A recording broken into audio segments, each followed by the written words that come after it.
rejecting the Trump ban on several fronts, throwing the legal viability of the ban in the long run into question. For nearly 40 years, Roberts & Roberts Brokerage has been a trusted source for buying and selling precious metals like gold and silver. They also take Bitcoin for precious metal purchases and have permanently removed the minimum purchase amount for all orders paid in the digital currency. Call Roberts & Roberts today for knowledgeable advice on buying and selling precious metals and a forward-thinking approach to new technologies. 800-874-9760 or visit online at rrbi.co.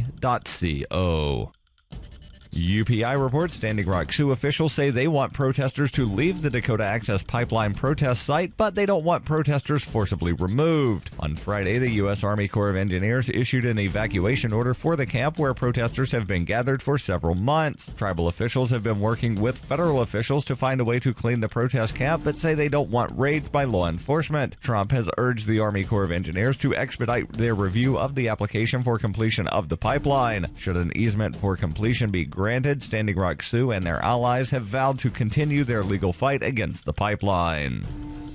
Are you an advocate for free market money? Do you promote Bitcoin as an alternative in a fiat-centric world? Then you need Spend-A-Bit in your arsenal, the search engine for things you can buy with Bitcoin. Spend-A-Bit aggregates millions of products from thousands of Bitcoin-enabled merchants. Keep your money in the free economy. Visit spendabit.co today. Bitcoin merchants, ask about our merchant suite to reach even more customers. Spendabit.co.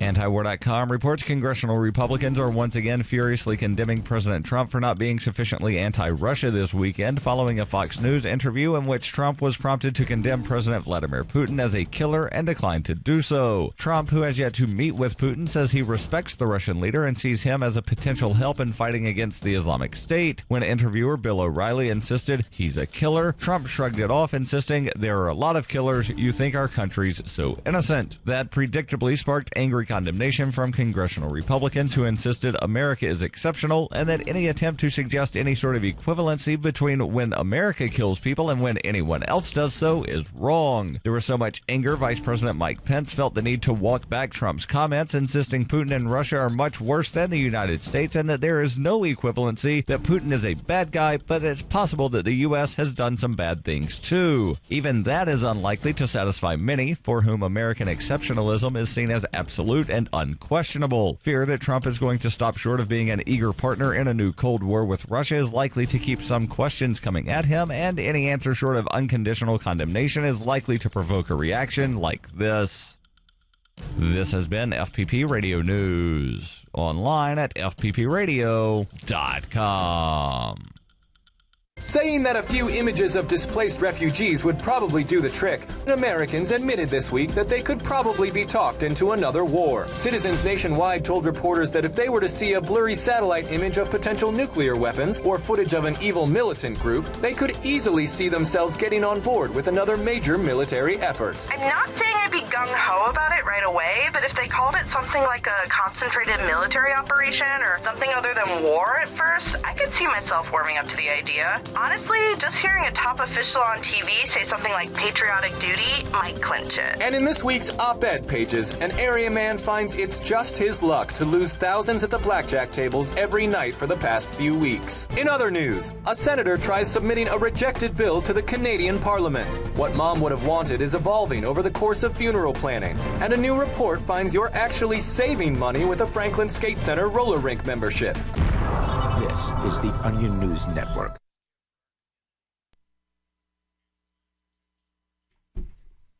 This is Free Talk Live, and of course, you can take control of the airwaves here. You can bring up anything that is on your mind, and that is the point here of Free Talk Live. There is our music. And with you in the studio tonight, it's me, Ian. Melanie. And Darryl. Of course, you can join us. The toll-free number here is 855-450-FREE. That's 855-450-3733. Lots and lots of stuff to talk about tonight. I'm sure we'll only get to a fraction of it. We did find the story right from the front page, actually, of our website, thanks to listeners like you. If we're going to freetalklive.com, oh, hey, there we are talking to ourselves. That's always pleasant. Anyway, over at freetalklive.com, dear listeners, you can actually submit content right there to the front page of the website. We did get the story about the Philippine National Police Chief that we talked about last night, but we never got to. That's on the way from Malaya FM. He submitted that to the front page. You can submit content right there to the front page of the website as well. It's super easy to do. It's a free Reddit-based page, and that means it's easy to use. You submit the content, then others can vote it up or down, whether they like or dislike. But first, some very disturbing news out of Cameroon, Africa, where we have some listeners due to our satellite feed, one of our two satellite feeds. We've got one satellite over North and Central America, it's Galaxy 19, and then another one over Sub-Saharan Africa, which is SES-5. And we've got listeners in Cameroon. In the English-speaking portion of Cameroon, it is there's a split within Cameroon over the language that is spoken. And this particular split, which we've heard about from our friend and listener Akko over there, had been getting violent recently. It had been getting to the point where people had taken to the streets, where the government was trying to restrict the ability for the English-speaking people to, let's say you're being prosecuted. Melanie is, by the way, legal trained. You went to law school down in Louisiana. Typically, in the United States, when you go to court and you don't speak English fluently, a lot of courts, as I understand it, will go ahead and provide an interpreter for you. Yeah, they have to. I mean, I would say, though, that that's the quality of any other government-provided service. You might get a good one, you might not, but yeah, they're supposed to. Right, and sometimes they just call it in. I've seen them do it in New Hampshire, where they bring out the speakerphone and they'll dial a number for some translator service. Having identified the language the person who's in court speaks, they're given several options, and so they don't even have to have the person in the courtroom. So that's generally something that I'm not going to say this is a good justice system, but that the more Western court systems will provide to somebody. And there are people that don't like that. We had the lady call into the show last night that said if you can't speak English, you should be deported to wherever you came from. And my question was, what about the people in Pennsylvania that were born there that speak German because that's just their culture? She said that's no big deal. That's different because they don't bother anybody. Yeah. So anyway, it's kind of what the courts do to maintain their aura of legitimacy. It's something that they do to make people who are in there think, oh yeah, that's fair. They ought to do that. Well, over in Cameroon, Africa, they are no longer providing English-speaking attorneys for the people who have been charged with crimes. So if you are living in the English-speaking areas, the western portion, southwestern portion of Cameroon, and you're charged with something in the government's criminal justice system, sorry, if you don't speak French, you're going to have a real tough time. And that's just one example of what we'd heard about from Akko, who had called us and discussed, I would say within the last couple months, what was going on there. Probably the last couple of weeks. It's been a few weeks because there's actually been a development with Akko, which I'll tell you about here in a moment. But let's preface it with the news from the Associated Press out of Yaoundé, Cameroon. A single student out of 4,000 showed up on the first day of the new term at one high school in Bamenda, the English-speaking city at the heart of a deadly conflict in Cameroon over language in this bilingual West African country. Teachers have joined a strike, and Akko is an English teacher, and so he was telling us about this strike, led by lawyers resentful over the official use of French in the English-speaking part of the country. Recent protests have called for ghost town strikes in major cities. The government shut down the internet in the English-speaking region, which might be one reason why we haven't heard from Akko recently. The internet has been shut down. This according to digital advocacy group Access Now. Tensions are so high that 10 people were killed in demonstrations over language discrimination in Bamenda in the month of December.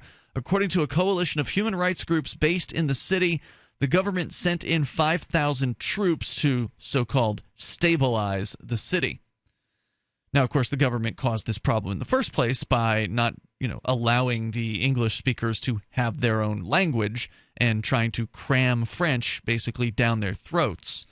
Two officials with the Cameroon Anglophone Civil Society Consortium have been charged with terrorism and rebellion against the state for their role in the recent protests and face the death penalty if convicted. The government has banned the consortium's activities. Another activist, Bibixi Mancho, faces the same charges. Amnesty International has called for the release of Nkongo Felix Agborbala and Fontem Fortekaneba, saying that, quote, "This flagrant disregard for basic rights risks inflaming an already tense situation," unquote.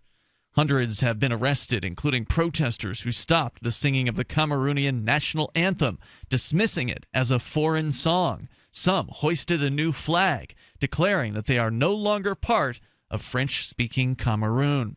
And, we've known from our previous conversations with Akko that this is, a strong feeling that a lot of the people have in the English-speaking areas, that they are not part of this country, that they want to have their own country, that they want to secede from Cameroon. And I, wish them luck with that because, I'm a big believer in secession. And, if you don't want to be part of a larger government, you should have the right to say, I'm not part of this larger government, and start your own thing if you want. Unfortunately, they are sending in troops and arresting people in order to deal with the problem of these people wanting their independence for themselves. Because more government violence just solves everything. Longtime President Paul Biya, who has been president, according to Akko, since early 1980 or 1979. He's been in there for longer than I've been alive. He said he's open to negotiations, but will never accept any attempts to destabilize national unity. Since 1982, so okay. I think you were like 2 years old. You're right. So, okay. Well, either way, it's been a long time. Yes. Over the weekend, state media reported that teachers' union leaders had agreed to suspend the strike and that classes would resume today, though opposition outlets said that report was incorrect. As the strike continues, one student, 17-year-old Oben Ashu, says he's afraid his education and his future will be compromised. He said, quote, "They should give us the room to go back to school and be studying while the government and teachers sit down at a table and discuss how the problem can be solved." Well, unquote. The problem can be solved by the Cameroonian government allowing parts of Cameroon to wind up no longer being part of Cameroon. Unfortunately, that is not an option, according to the president. Yeah, people don't usually give up power like that.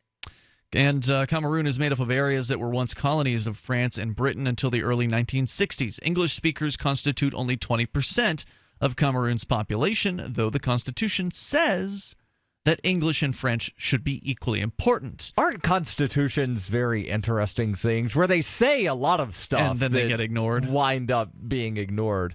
But most official documents are still available only in French, and teachers with little English ability are often sent to English language areas of the country. The protests began late last year when lawyers asked that French-speaking judges be transferred out of English-speaking regions, saying justice cannot be rendered when the judge, the lawyer, and the suspect cannot communicate. When the lawyers' requests were not granted, they went to the streets and refused to defend clients in court. Teachers also got involved, saying there's an overbearing influence of French in the schools in the English-speaking regions. The impasse is frustrating students and parents who feel caught in the middle. We'll continue here with your calls and thoughts. You're welcome to join us. Take control of the airwaves, 855-450 free. More about what's going on with the deadly clash over language and sovereignty in Cameroon, Africa. And your thoughts are welcome. 855-450 free. 855-450-3733. It's Free Talk Live. Back to the program in a minute, but first I've got a special free giveaway. I've got 100 free trials of the belly flattening breakthrough new biotics here, and I've been authorized to give them away to the station's first 100 callers right now. So if you want to see what you'd look like with a flatter belly, call now. Don't even wait till I stop talking. Only one free trial per caller, though. Don't be greedy. Okay, here's the number. 1-800-984-5648. I'm guessing it works pretty fast because it says here that if your belly flattening results are too dramatic, you're supposed to reduce use to every other day. And it looks like it's made from natural ingredients, too, scientifically formulated to cleanse pounds of toxic sludge from your body. Okay, this is it. If you want a flatter belly, be one of the first 100 callers right now to claim one of these free trials. 1-800-984-5648. If lines are busy, try again. 1-800-984-5648. Call now for details. 1-800-984-5648. Are you happy washing your hands with harsh chemicals? Are you happy doing laundry with detergents? Are you happy paying high prices? Find your happiness with Pure Soap. These all-natural, earth-friendly Pure Soaps are the very best you've ever used. Buy in bulk. Get a 12, 36, or 48-month supply, or get items individually and still save big. You're getting soap products twice as good as what you're using now, earth-friendly and natural soaps. Your family deserves the best. Happiness is 5starsoap.com. Why not put your money up the drain for a change? See them at 5starsoap.com or call 1-800-340-7091 for a catalog. Cal Ben Soap Company can save you thousands of dollars and give you good old-fashioned real soaps that are triple concentrated. Soaps made from vegetable and coconut oils. See their full selection of soaps at 5starsoap.com. That's F-I-V-E starsoap.com. Or call 1-800-340-7091 for a catalog. On Free Talk Live, we're bringing people to the ideas of liberty every day. From wrestling superstars like Glenn Jacobs. You guys really are having an impact, I believe. Like I said, a lot of where I am now is due to listening to Free Talk Live. You changed my mind on some very important issues years ago. To random people tuning in on the radio. I was kind of stuck in the left-right paradigm. I heard your show by chance on a Saturday night. From there, I went on, joined the Free State Project, and become an amplifier. So, I mean, that's really the reason why I amp is because I know that if it wasn't for you guys being on as many stations as you are, I never would have found the ideas of liberty. Your amp will directly change more lives by getting Free Talk Live in front of people looking for talk radio online and on the air. When you amp Free Talk Live, you get perks like access to the AMP-only Facebook group and AMP podcast. Visit amp.freetalklive.com. LRN.FM is proud to announce our official listening apps for Android and iOS devices. Now you can easily tune into our streams anywhere, anytime on your smartphone or tablet. Just visit apps.lrn.fm or search for LRN.FM in the Android or Apple app stores. Please download, rate us 5 stars, then share the link on your social media and let your friends and family know how you're listening to LRN.FM. Download it now, free at apps.lrn.fm. Looking for a great real estate investment? Consider New Hampshire, which is ground zero for the Liberty Movement. Your first call should be to Mark Worden from Porcupine Real Estate. He's more than just a real estate agent. He's your New Hampshire concierge. Where are the best places to live? Do you want farm, city, the burbs, or forest? Do you want a duplex or multifamily building so that renters pay your mortgage? There are homes in all price ranges in New Hampshire, and Mark can help with financing too. Invest in liberty and property. Mark Worden can help. PorcupineRealEstate.com. If you enjoy LRN.FM, please contribute to your favorite shows via their websites and become an amplifier at amp.lrn.fm. That's amp.lrn.fm.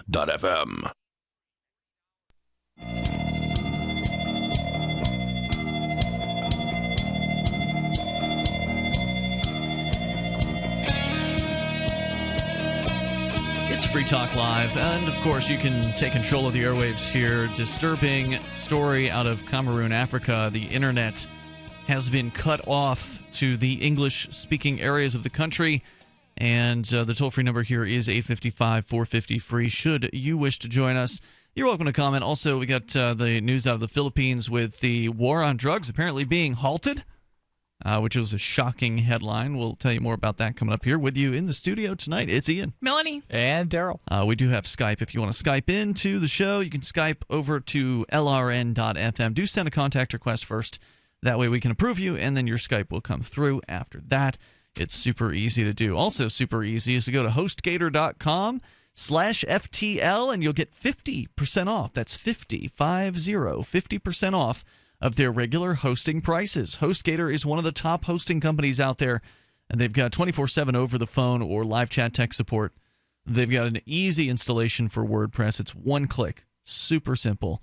and a very intuitive and user-friendly control panel that puts the power of creation and the simplicity of use into your hands. You add to that a 99.99% uptime rating and more. You got to learn more over at HostGator.com/FTL. That's HostGator.com/FTL. That's presuming you have internet access, which if you're in Cameroon, Africa right now, and you're in the English-speaking regions, about 20% of the country's population speaks English, and they tend to have concentrated themselves in the same area.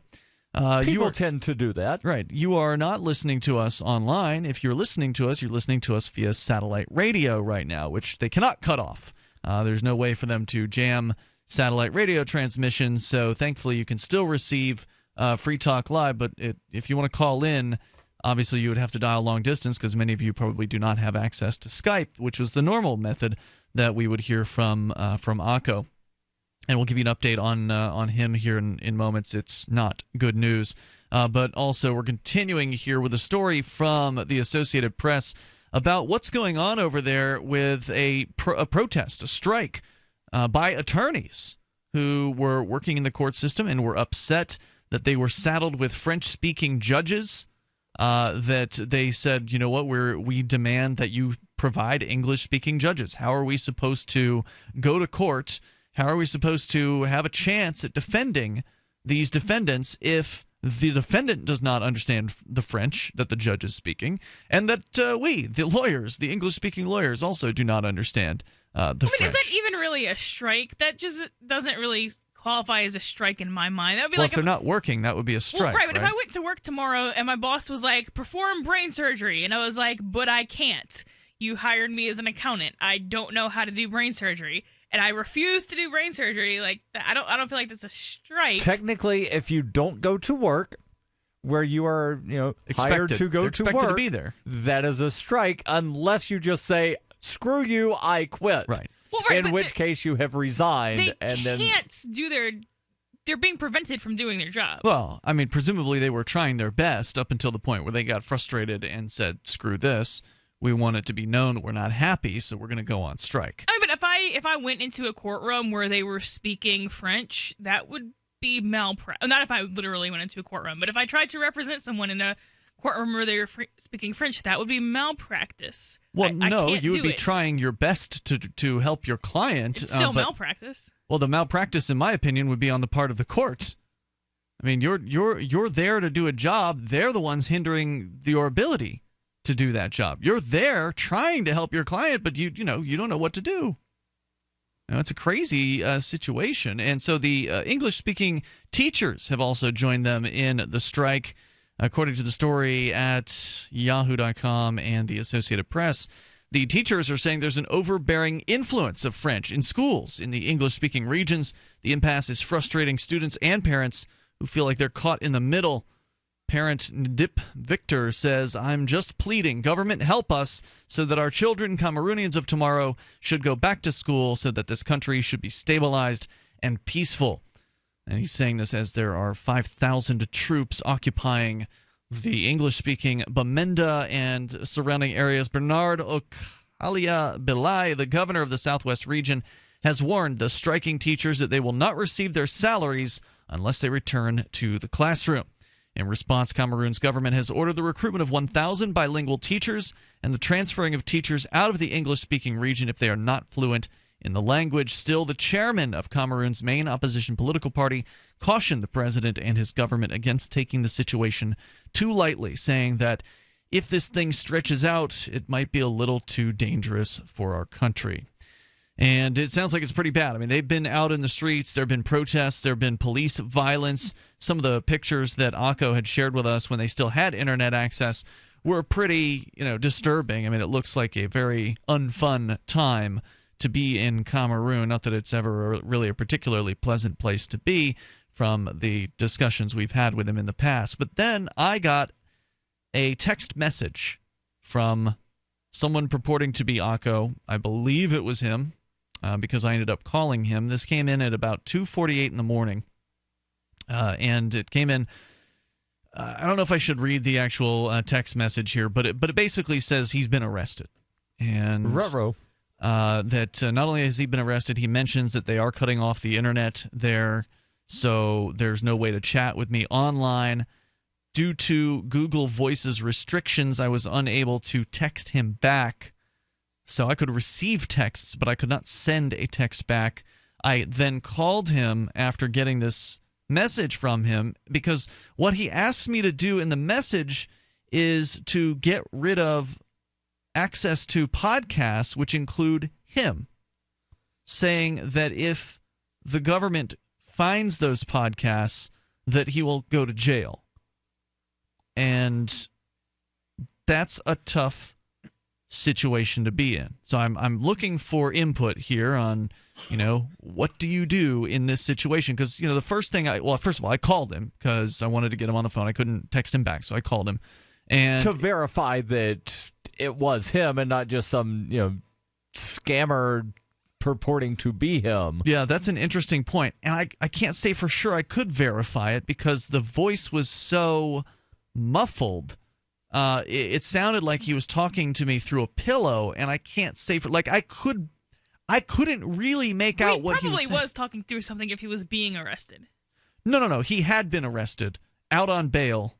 Okay. And so he claimed was reaching out to me to basically get rid of any evidence of the conversations that we've had with him where he has been, critical of the government in Cameroon. And I remember early on in his calls, he was saying that he could get in trouble for calling Free Talk Live. This was a couple years ago, right? 2 or 3 years ago when we first encountered him, when he was first calling in on Skype. And, he seemed like he was willing to take that risk. He seemed aware that the risk was present and that he was willing to take that risk. So when I got whoever it was on the phone, it was so hard to understand him. Now, maybe he's got a bad cell phone or whatever, but I could barely understand what he was trying to communicate. Most of it I didn't get, maybe 5 to 10% of the words that he was saying. But he definitely wanted me to get rid of any kind of access to these files, specifically from people in Cameroon, which, of course, I don't have the ability to tell SoundCloud to not distribute to one country in the world. So we'll talk about what to do. If you've got any suggestions, share them. Coming up. Hunters, anglers, campers, and survivalists. Get back to nature. Expand your horizons with the highest quality, most versatile, unique slingshots and sling bows on the market at slingbow.com. Sling bow products are compact and models start from just $17.98. They're perfect for your bug out bag or storing in your vehicle. Give yourself and your loved ones the excitement and tradition of sling bow. A new frontier in archery and truly modern twist on this primitive survival tool. Feel the thrill only at slingbow.com. The answer to being in control of your own healthcare is freedom from insurance. Become part of a group of self-pay patients that come together to share in each other's medical expenses. Individual share amounts begin at $107 a month and $347 for families. Choose from 3 health-sharing programs. Holistic treatments may be eligible for sharing. See guidelines. Discount programs available for dental, vision, and pharmacy. Go to libertyoncall.org. That's libertyoncall.org. Money, power, and respect are all yours at creditsuccesssecretsrevealed.com. Be seen as an industry leader. You can do it. The last application you filled out when it was time to hit submit, did your nerves spike? You didn't get the approval you seek, but there's a better way. We teach you exactly what to place into the right systems the right way the first time so you get approved. Get up to $100,000 in instant business credit. Many people will get cash on the spot. Use those 2 tools in your new corporate credit engine so you can walk into the bank and get your project funded today. It's all about today at creditsuccesssecretsrevealed.com. Credit Success Secrets Revealed is explosive and ignites instant results. Dial 1-800-707-8719. That's 1-800-707-8719. 1-800-707-8719. Or just go to creditsuccesssecretsrevealed.com.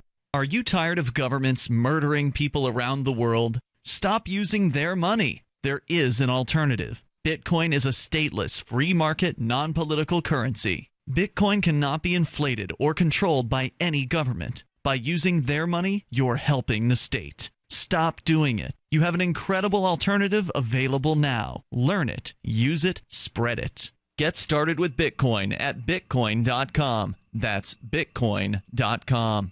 You may already know about the Free Talk Live audio-on-demand phone line at 641-793-9660. Did you know that not only can you listen to Free Talk Live via your phone, you can also leave a message and have it delivered to Free Talk Live's hosts? To leave us your thoughts, just dial 641-793-9660. That's 641-793-9660. Press 2 for Free Talk Live, and then hit 0 to leave your message. Understanding your credit score is the first step towards managing and improving it.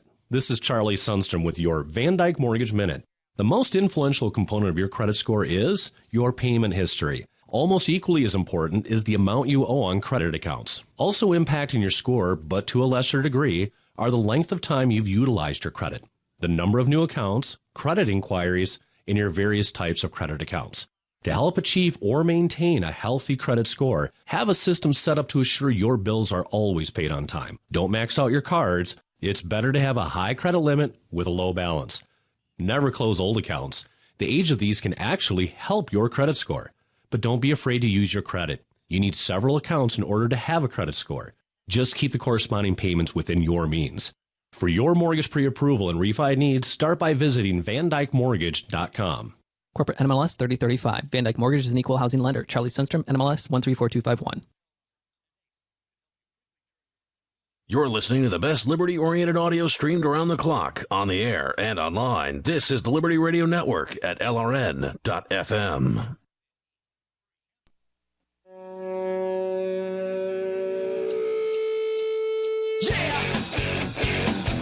This is Free Talk Live, and you can take control of the airwaves here toll free.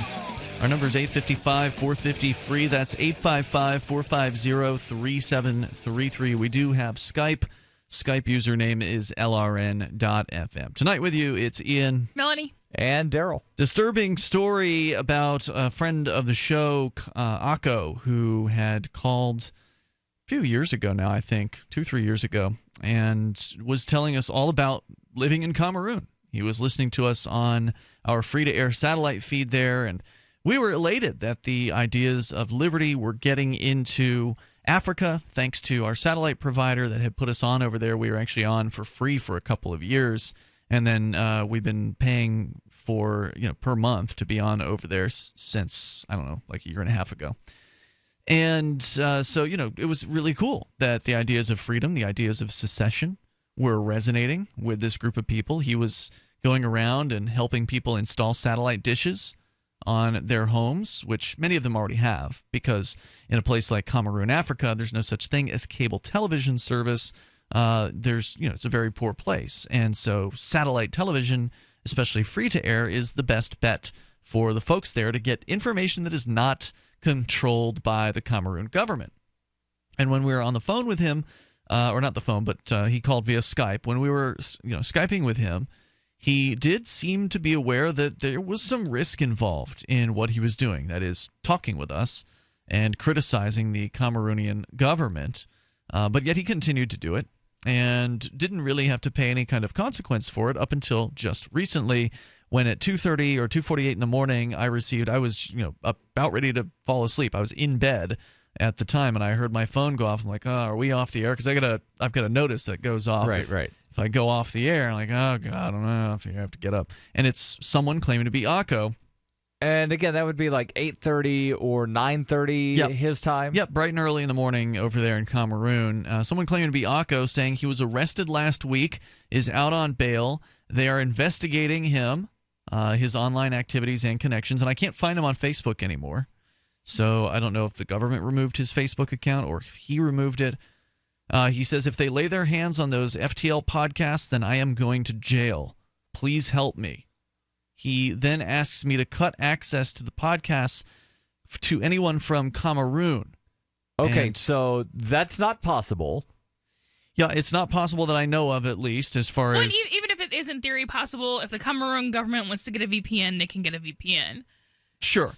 And further, so the only other option would be to delete the podcasts. And I mean, not even even really. They're on the internet. They've been on the internet for That years. was my problem. You can't delete things. Even if you wanted to, you Right. can't delete things from the internet. And I double-checked, I went and I searched for Akko, Cameroon, Free Talk Live, and I found a variety of places where those podcasts were, essentially linked to or copied to or whatever. And so it's like, even if I were to do this for him, there's no guarantee that that's going to help him in any way. And if anything, it will remove however many episodes. I mean, that's a lot of... Right, he's so been on does he with us want you quite a to bit. remove the entire episode or just cut out the sections that he was in? And in either case, that's going to be very arduous to It's a do. lot of... Yeah, right. Well, because you've got to go through... Yeah. How many years of podcasts, try to find Quite a all few. of the show notes. And where he was you've on a lot. Used the word Akko. And just because you have the letters AKO together doesn't mean that it's not part of a bigger word. Well, it's pretty much Akko's going to be... I'm going to find Akko if I look for that. And so are they. If they're going to search for his name and Free Talk Live, they're going to find all these other sites that have links to that. And there would have been no... Like, at the time... When I was on the phone with him, I was just having enough trouble trying to understand him, not because of a language barrier, but because the phone that he was on was god-awful, so I could not understand really what he was saying. I had his text messages, so I know what he wanted me to do in general. And this was a couple of weeks ago now that this happened, and I just haven't really – I don't know what to do about it at this point. I feel like – I really like this guy, and I appreciate everything that he's done as far as calling the show and being a part of the broadcast that we have here and sharing what life is like in there. But at the same time, just from my perspective of freedom of speech, I don't want to. I've sort of just got a natural disinclination from doing this. But further, on the other hand, I want to help the guy out. I mean, I don't want him to go to jail for calling this radio show. But on the other hand, I would have to take down multiple episodes of Free Talk Live. Well, you'd have to take down a significant amount of episodes, and then you'd have to go make a DMCA, whatever it is, claim on everybody who ever reposted the show. That is completely unreasonable. And I mean, I'm sorry, dude, but there are risks in everything, and I kind of feel like a bitch saying this, but especially if you know what you're getting into, I mean, and he purportedly did know what he was getting into. We can't tag everybody in every episode they're in to have a kill switch later. Like it doesn't. Right. It just doesn't work that way. Even if we wanted it to, it would be a disturbing precedent. And then where do you go from there if? Let's say a repeat caller calls in and says, I really said something stupid on the January 12th episode in 2015. Can you pull that entire episode down? Where do you draw the line? If I came back to you 3 years from now and it's like, Ian, I decided to be a lawyer, so could you go ahead and delete every episode I'm in so I can pass the bar? You should not do that. Right. So, where is that line? I mean, I understand that this is, jail is bad, but, there are other consequences. You could call in and you could lose a job or not lose a promotion or something. And if you're calling in into a libertarian talk show making libertarian statements, I mean, I think everybody knows what the risks are there. Again, just an excerpt here from the story in the AP. 2 officials with the Cameroon Anglophone Civil Society Consortium have been charged with terrorism and rebellion against the state for their role in recent protests and face the death penalty if convicted. Others are facing jail time, multiple arrests, and it sounds like our friend Akko has been one of them. I can't find him on Facebook at this point. They have no internet access anyway over there. I mean, I could try calling him back or whoever it was, because again, as you pointed out, I can't even be sure this was Akko. How do you know this isn't them? Yeah, there is a possibility that it them. just could really just be somebody wanting to mess with you. It could very well be the government agents who want critique of their government taken down from this radio show. That could be. What are the odds that that's true? I don't know.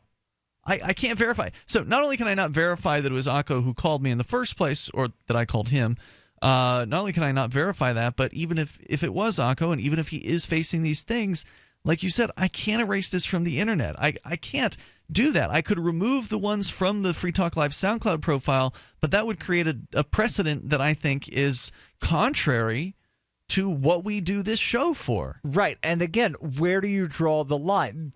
Right. Is it only for repeat callers that we know have some kind of connection to the liberty movement? Or if somebody calls in to complain about the family court system and they only called in once and then they decide 6 months later they want the critique of that judge taken off the internet. Right. I think it would set a very bad precedent if you started removing episodes. Because you're talking about trying to do something that you can't do that you don't know is going to help. I can do something, but I don't think it's going to help. Right? If I go and I remove all those episodes, I could do that. It would take me some time to find them all and pull them down. But you can't because you can't remove them from everybody else. But I can't remove them from everywhere. I guess you could make a DMCA claim on everybody else, and you could go Which I through wouldn't every do, Facebook page because I don't believe in copyright. Right, and ask those people to take it down or report it to Facebook. Yeah. Which would probably get removed from Facebook just on Facebook standards. But you could go to every website. I mean, I don't think you'd find it. It's a request that I can't honor, and I want to help the guy, but there's nothing that I feel like I can or should do in this circumstance. So I hope, all I can do is hope that he's well. I could try calling this number again, but I could not even understand the person on the other side of it. So and just hope that we'll hear from him again someday, and hope that he's not one of these people that's facing the death penalty. Going and getting information out of Cameroon isn't exactly an easy thing. Do they usually give you bail if you're facing the death penalty? Good point. Toll-free number here, 855-450-FREE. It's Free Talk Live. Have you ever thought you'd like to flip houses but didn't know how or where to get the money? Are you ready to be your own boss so you can start living the good life? Hi, I'm Preston Ely. I used to be so broke. I had my electricity turned off 9 times, but I figured out a way to quit my job and find financial freedom in real estate. For a limited time, I want to send you a free copy of my smash hit selling book, How to Get Rich in Real Estate. It shows you how to copy exactly what I did so you can make money from the comfort of your own home without even doing any manual labor. I've already given away 5,000 books and they're going fast. To get one before they're gone, call 1-800-960-3494. Listen, if you're sick and tired of stressing about money, this book could change your life. It's short, fun to read, easy to understand, and awesome. To find out how to get your free book while supplies last, call 1-800-960-3494. Call 1-800-960-3494. 1-800-960-3494. Hi there, I'm Bob Eubanks. As part of Hollywood for a long time, I've seen my fair share of celebrities get in trouble with the IRS. Well, there's one name I trust, the Tax Defense Group. They're the most trusted name in tax. So if you owe more than $10,000 to the IRS, you really need to call my friends at the Tax Defense Group. Ignoring the IRS is not the solution. They can garnish your paycheck, levy your bank accounts, seize your home or business. But the Tax Defense Group could put a stop to all of that and tailor a program that would reduce your tax debt to pennies on the dollar. You gotta love that. So don't just take my word for it. Call them. Find out for yourself. They offer a 100% satisfaction guarantee. And they're open 24 hours a day because they know that tax debt doesn't sleep either. Call now for your free and confidential tax analysis from the most trusted name in tax. Call 800-361-6907. 800-361-6907. The Free State Project has reached its goal of 20,000 liberty lovers who've pledged to move to New Hampshire and get active to achieve liberty in our lifetime. Perhaps you're trying to figure out what part of New Hampshire should be your destination.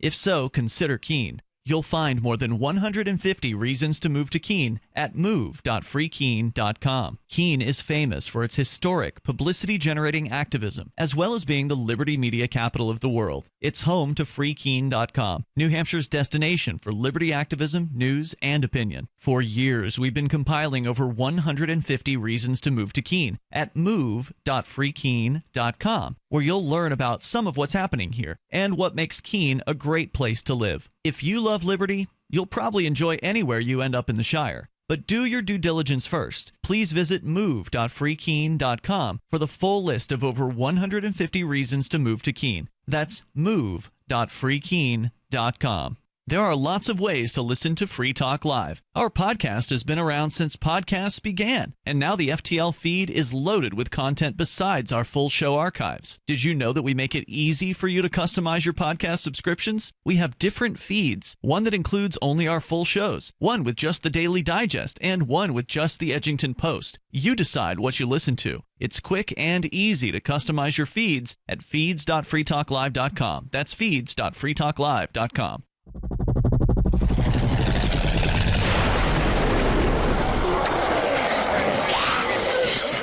In Survivor Max 2, School Bites, Max must scavenge through a wasteland swarming with the undead. Desperate to find the medicine he needs, he discovers a community of survivors at his former school. Has he finally found the safe haven he's been looking for, or will he discover that school bites?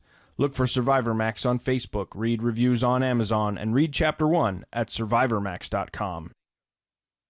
While our satellite channel is free to listen to, it's not free for us. You can help us cover our satellite costs with the chip-in on the right side of the page at lrn.fm.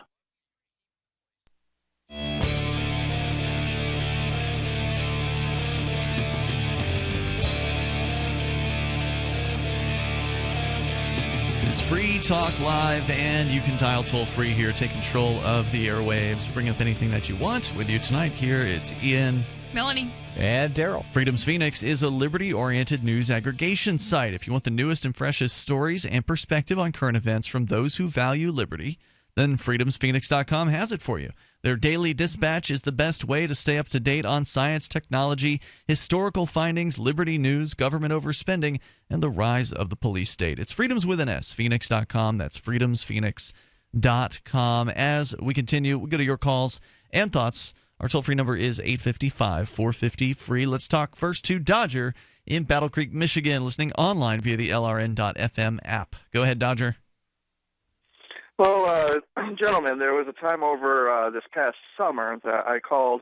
I'm not sure if you remember this, Ian, but I actually ended up getting into a debate with a gentleman about the difference between paying rent at a mall and paying taxes. Okay. I remember at the beginning of that call, I proudly told you guys that I worked a job where I did not pay taxes. And, you know, you said something, be careful, and my response was, well, that's why I don't use my real name. Mm-hmm. And so I guess that's my, you know, what I would suggest to anybody out there that's going to make claims like that. Now, I guess there's probably some people out there that might recognize my voice, although I don't know anybody personally that listens to you guys.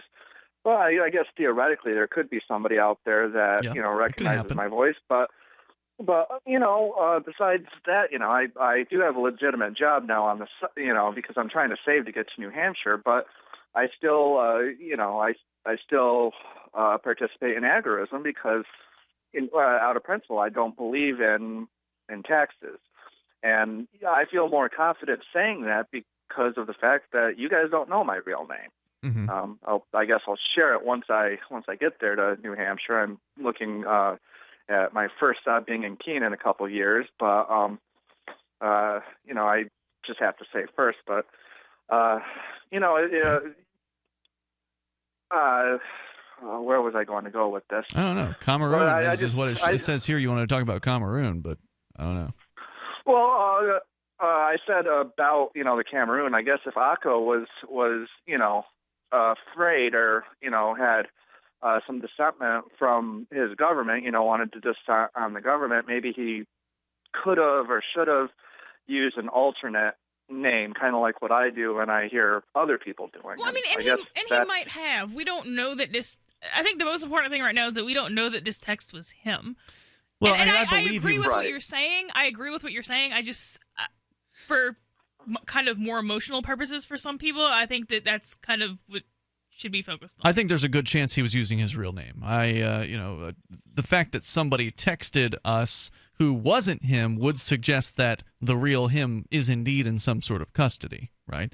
Like that you know, if indeed it was a government agent saying, you guys need to help me and delete these episodes, right, acting as though that they were him, then presumably they found Akko, right? Like, I mean, he that's wasn't probably the using a most fake name. likely explanation, or it could just be that they watched the show and decided to, I don't know, whatever they thought they were doing.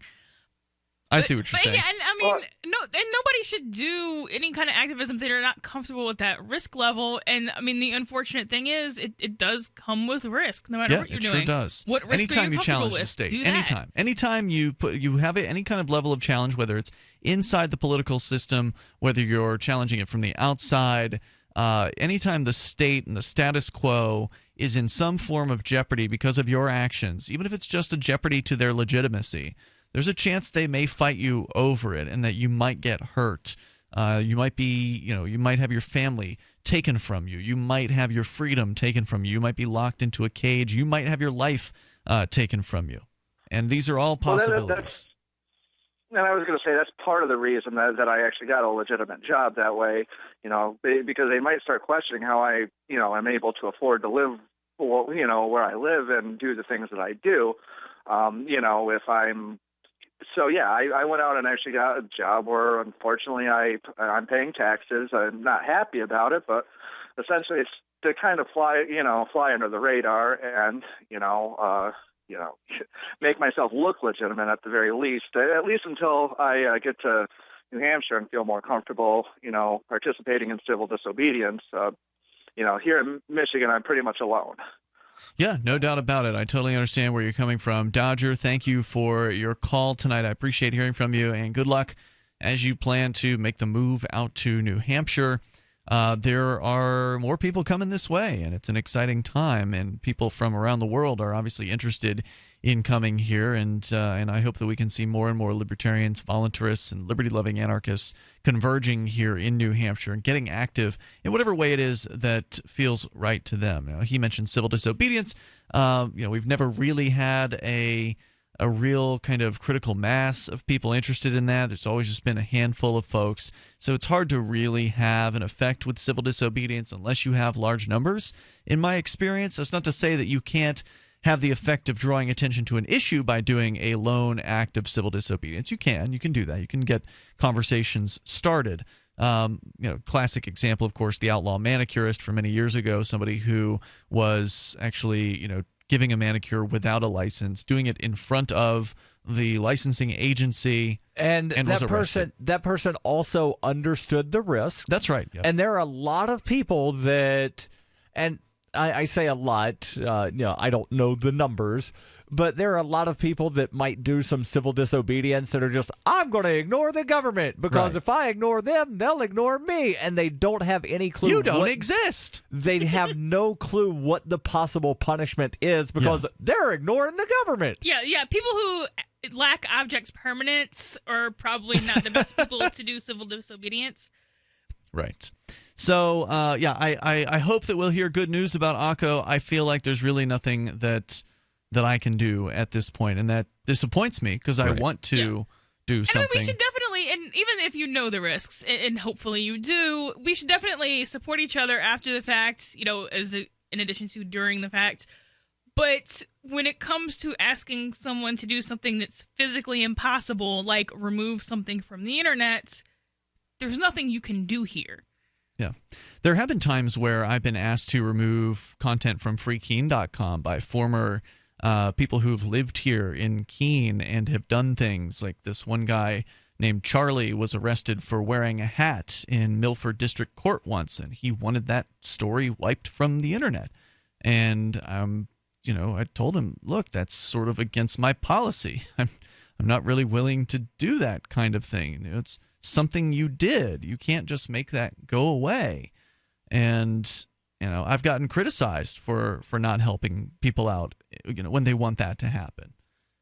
Right. Sorry. And then there have been times where you've asked questions of like what sort of activism is happening in Manchester, to where there will be the anti-DUI checkpoint stuff, but there's very rarely video because some of the people that show up say, you please don't put the video up because I'm running for this political office and I don't want anybody knowing that I'm here. Yeah, if I were in I've never seen anybody ask that. I'm sure it's happened. It has That's happened. A ridiculous request. It's ridiculous, I want to do especially things in public and not be seen. Right. It's particularly ridiculous given that anybody could record them. and yet they're still requesting. Right, people are driving by. The goal in a DWI is to checkpoint is to be seen. Right. So anyway, toll-free number here tonight if you want to join us, 855-450-FREE, as Cameroon, English-speaking areas have had the internet cut off completely. We don't really know what's going on there. We don't know when we're going to hear from Akko again. We don't know the status of his bail or what's going on with his case. And all I can do is hope that he's hearing us and wish him the best. And thank you, Akko, for everything that you've done for us. I wish there was more that we could do. And I hope that others can take a lesson from this, that, I think our last caller made a great point. If you're going to criticize the state and you're living under a despotic regime where there's not even the semblance of having free speech, when there's no doubt that the words that you're speaking could put you in grave jeopardy, then take some extra precautions. Call with a pseudonym and keep using the pseudonym. Right. And even in the U.S. where we live, where, currently there is the semblance of free speech and free press. Some places are better than others. Who knows what delicate snowflake Trump is going to wind up doing, where, he's getting all up in arms about people protesting things, and he even had his Department of Justice people tell a court that it's unprecedented for the court to question the president. Use a VPN. That's another good one. Virtual private network. There are several options out there, and using a VPN could help obscure your internet traffic to any government agent that might have the ability to monitor whatever it is that you're doing. Yes. Then you would have some encrypted traffic going across your internet connection rather than them being able to say, oh, he's using Skype. We're coming up. And not sure where That's why our Free board, Talk there Live we is go. partnered with HostGator, All right, one of the on top hosting companies. HostGator offers a simple one-click, easy installation for WordPress, 24/7 over-the-phone or live chat tech support, and a very intuitive, user-friendly control panel that puts the power of creation back into your hands. Go to HostGator.com/FTL and you'll get 50% off of their regular hosting prices. 50% off. HostGator.com/FTL. A funny thing happens when you don't advertise. Nothing. Modern advertisers have been trained to look for trackability in their advertising, and web search ads are great for that. They also help you get the consumer that's looking for products like yours in the moment. But they're expensive, and they do nothing to convince people to try your product segment in the first place. If you're a local advertiser, contact this station. If you can use national exposure, Free Talk Live's on more than 150 stations, and we can help advertisers with little budgets and big ones. Send me an email, mark@freetalklive.com. It's mark@freetalklive.com.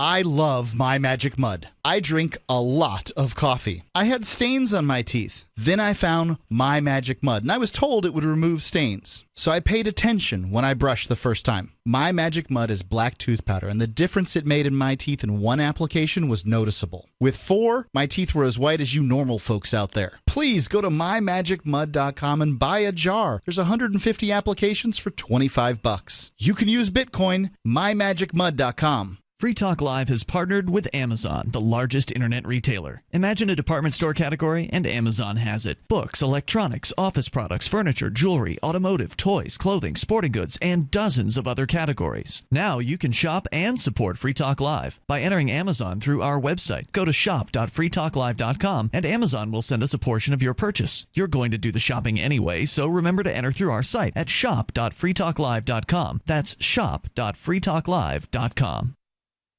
You're listening to the live edition of Free Talk Live. Hour number 2 is next after the news here on the Liberty Radio Network at LRN.FM.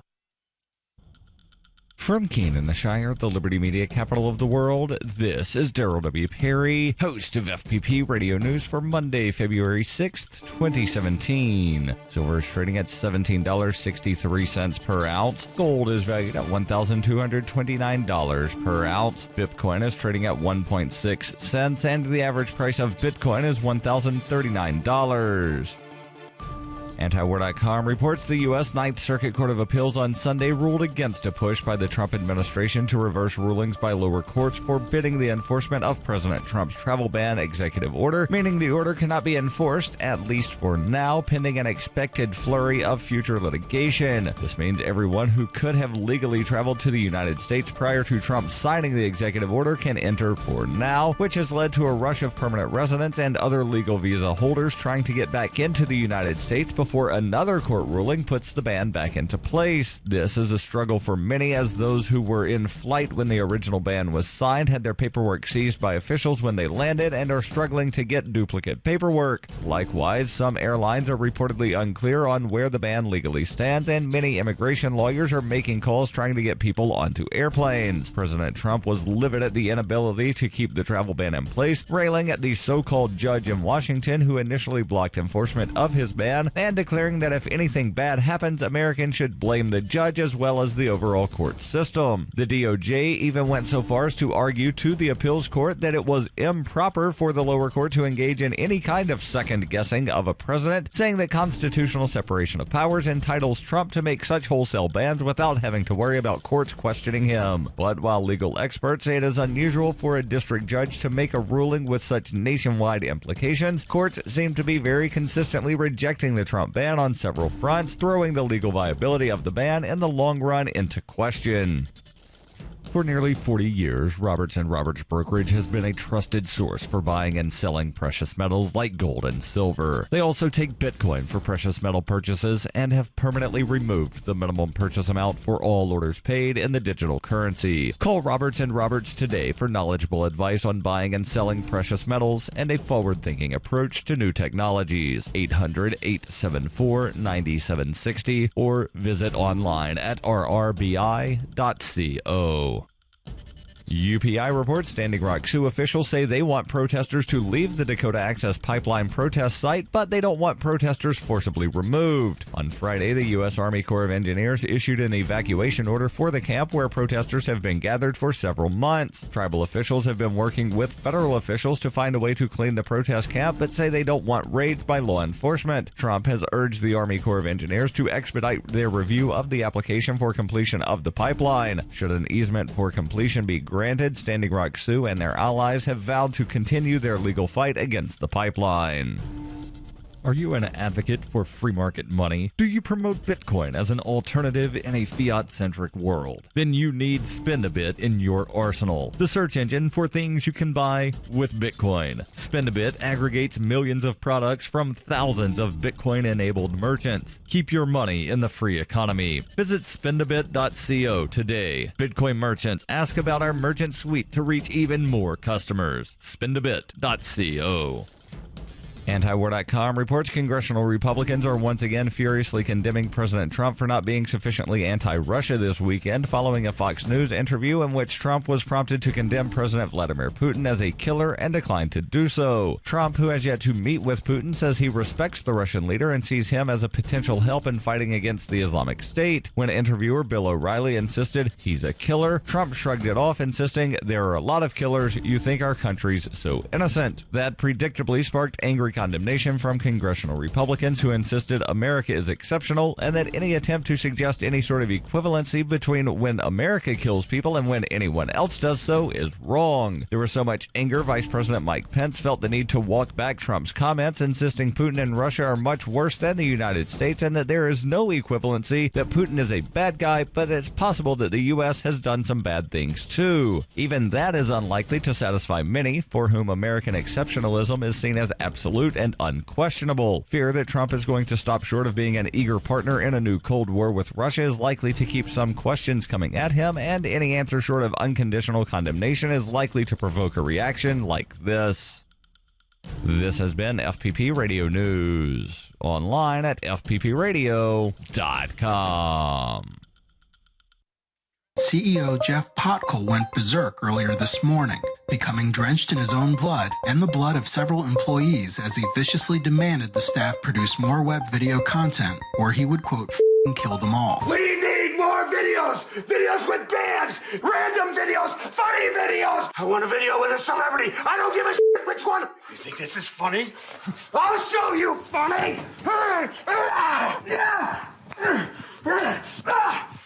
threw our office manager's body against the door and then told us that nobody could leave unless we came up with 3 original video ideas. Then he made us watch as he bit his own tongue in half. People don't want to read. They want videos. They want to sit at work and watch videos. Videos need to go viral. Viral! Viral! Viral! This is the Onion News Network.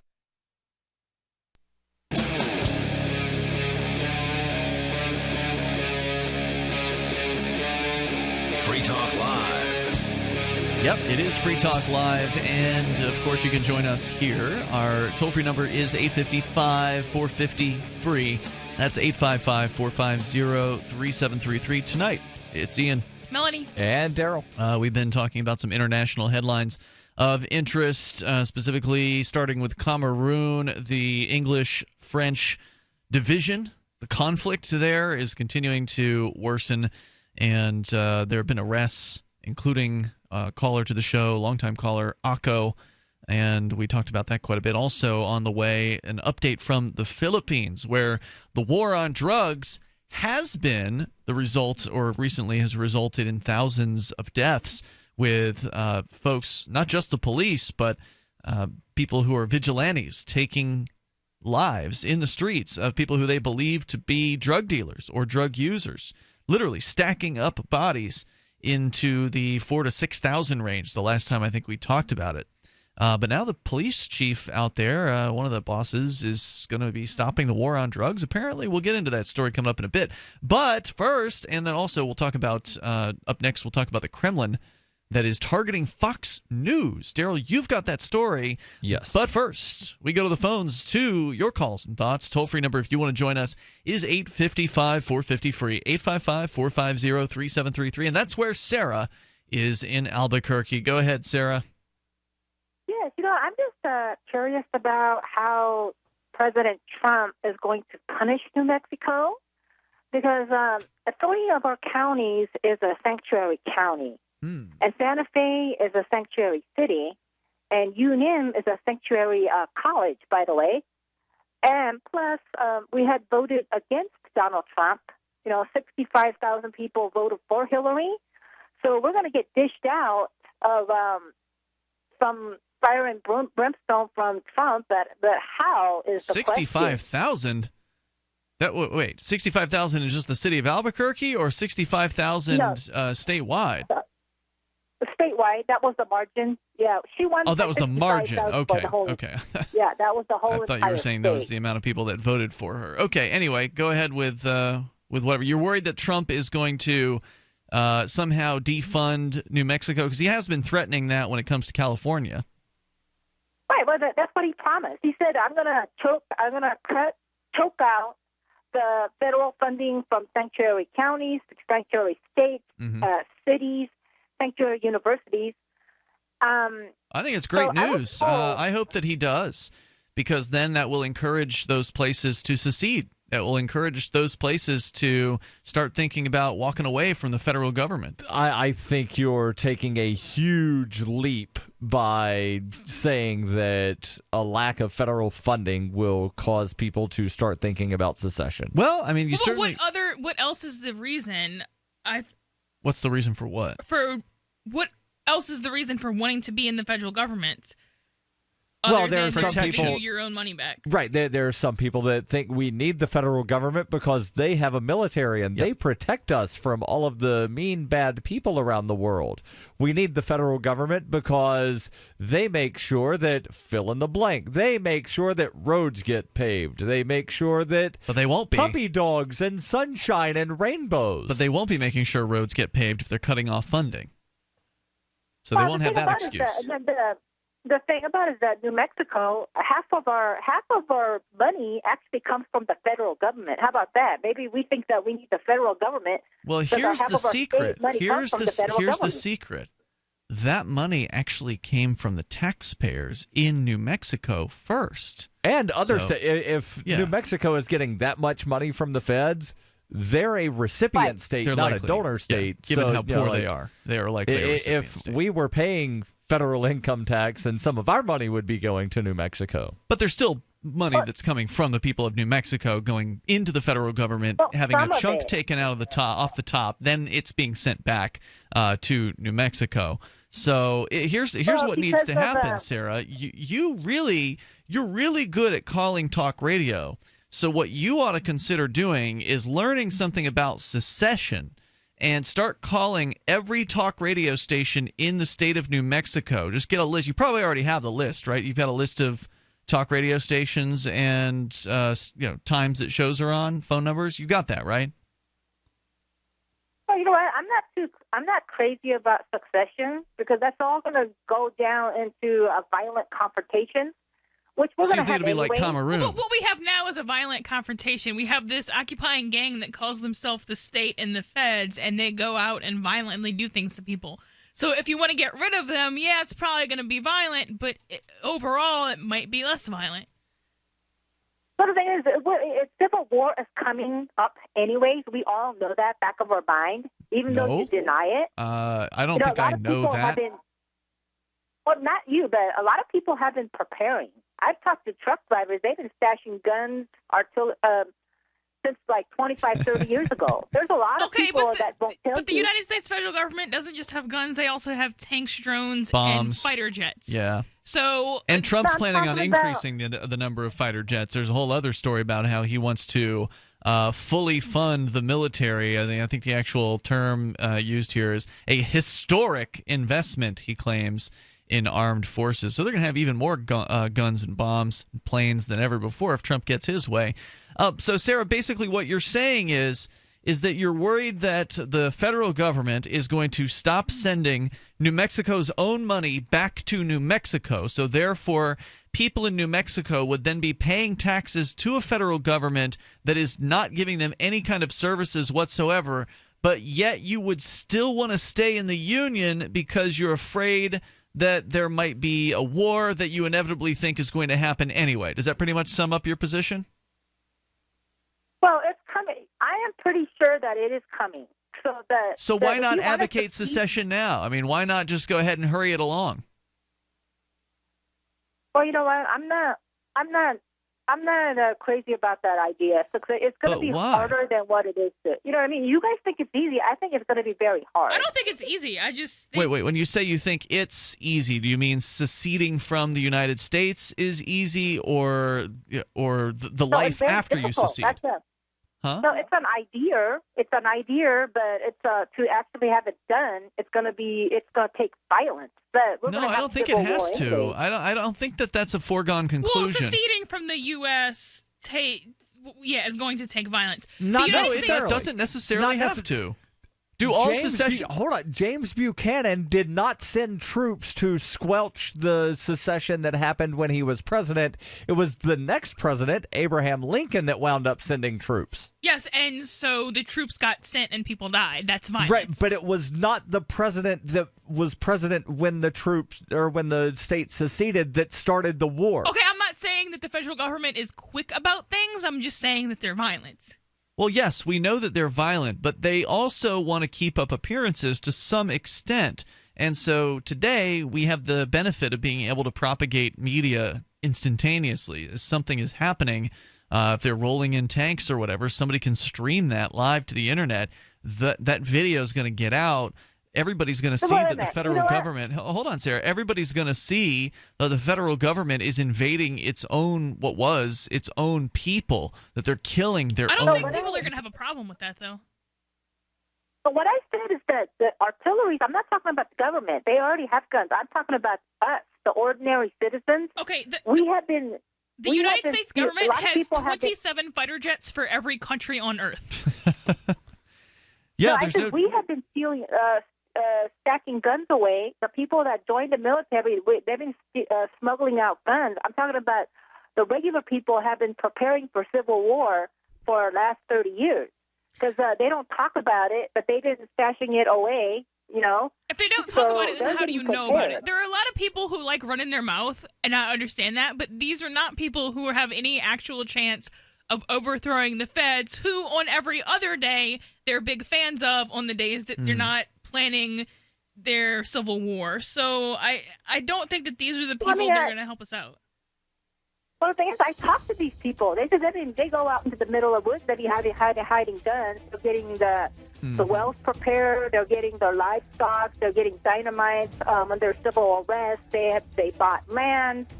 But, obviously they're not going to go run around and mouth everybody off. I stashed a bunch of in the middle of the woods right here. Well, Sarah, let us know how this develops. Thank you for the call tonight. I say if you're expecting some sort of conflict, why not advocate for peaceful secession right now? What do you shop for that you could otherwise buy at Amazon? Pretty much everything, right? Amazon has competitive pricing and they deliver, and that's a big plus. If you could plan ahead in your shopping, would you be interested in saving up to 33%? There's a catch. You have to do your shopping in Bitcoin. But imagine those savings. It's like a huge raise. All you have to do is go to saveitpurse.com. We've saved thousands, and you can too.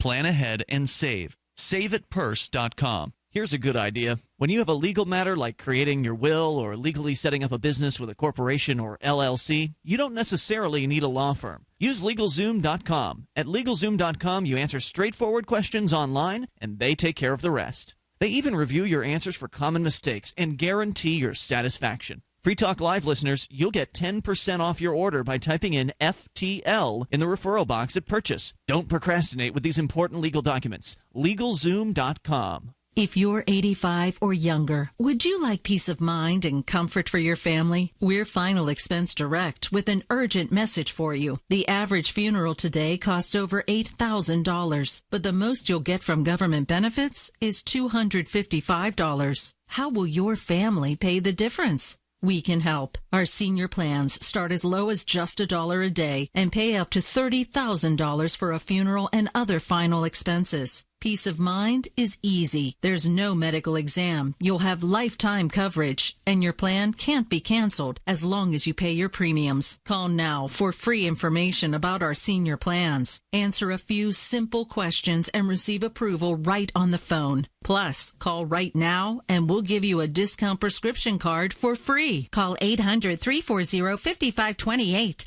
That's 800-340-5528. Again, 800-340-5528.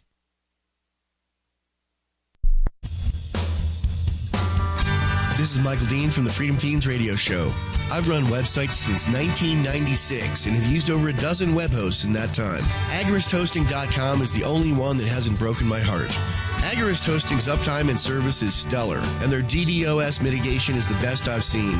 That's important because if you tell the truth in this world, you'll ruffle feathers. And some people will try dirty tricks to silence your voice. No matter what the haters hit us with, Agorist Hosting keeps our websites online.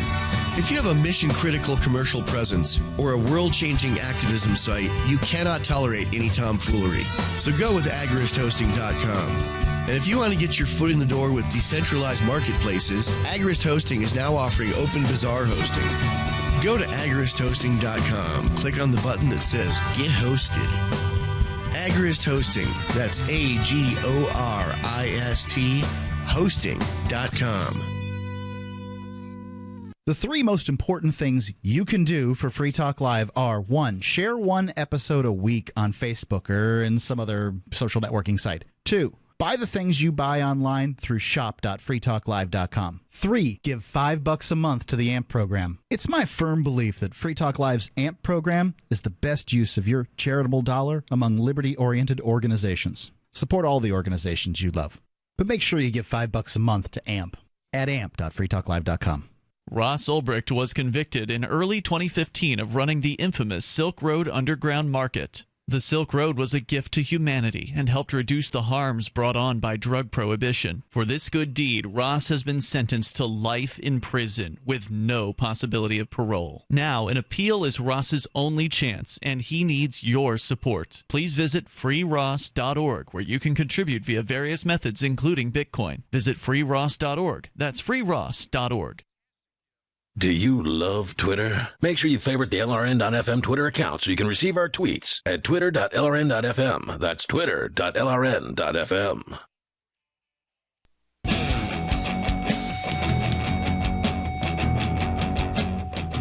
This is Free Talk Live. You can dial in toll-free here and bring up anything you want. 855-450-FREE. That's 855-450-3733. Tonight with you, it's Ian. Melanie. And Darryl. Your MyPillow could be on the way to you with a 60-day window of time where you can decide whether you want to keep it or send it back and get your purchase price refunded. MyPillow.com code FTL is how you get a deal of half price for one MyPillow or two for the price of one. It's up to you how many you get. It's a great pillow. I've been using mine since early 2016, and it's fantastic. If it wasn't, I wouldn't be using it because I've got other pillows. But this is the one that I use for my head, and it's because it's designed to fit to the shape of your body and hold your neck in the proper position. Plus, it's washable. You can put it in the washer and the dryer. You go to mypillow.com, use code FTL like Free Talk Live. It's also warranted for 10 years. You get 60 days to decide whether you like it.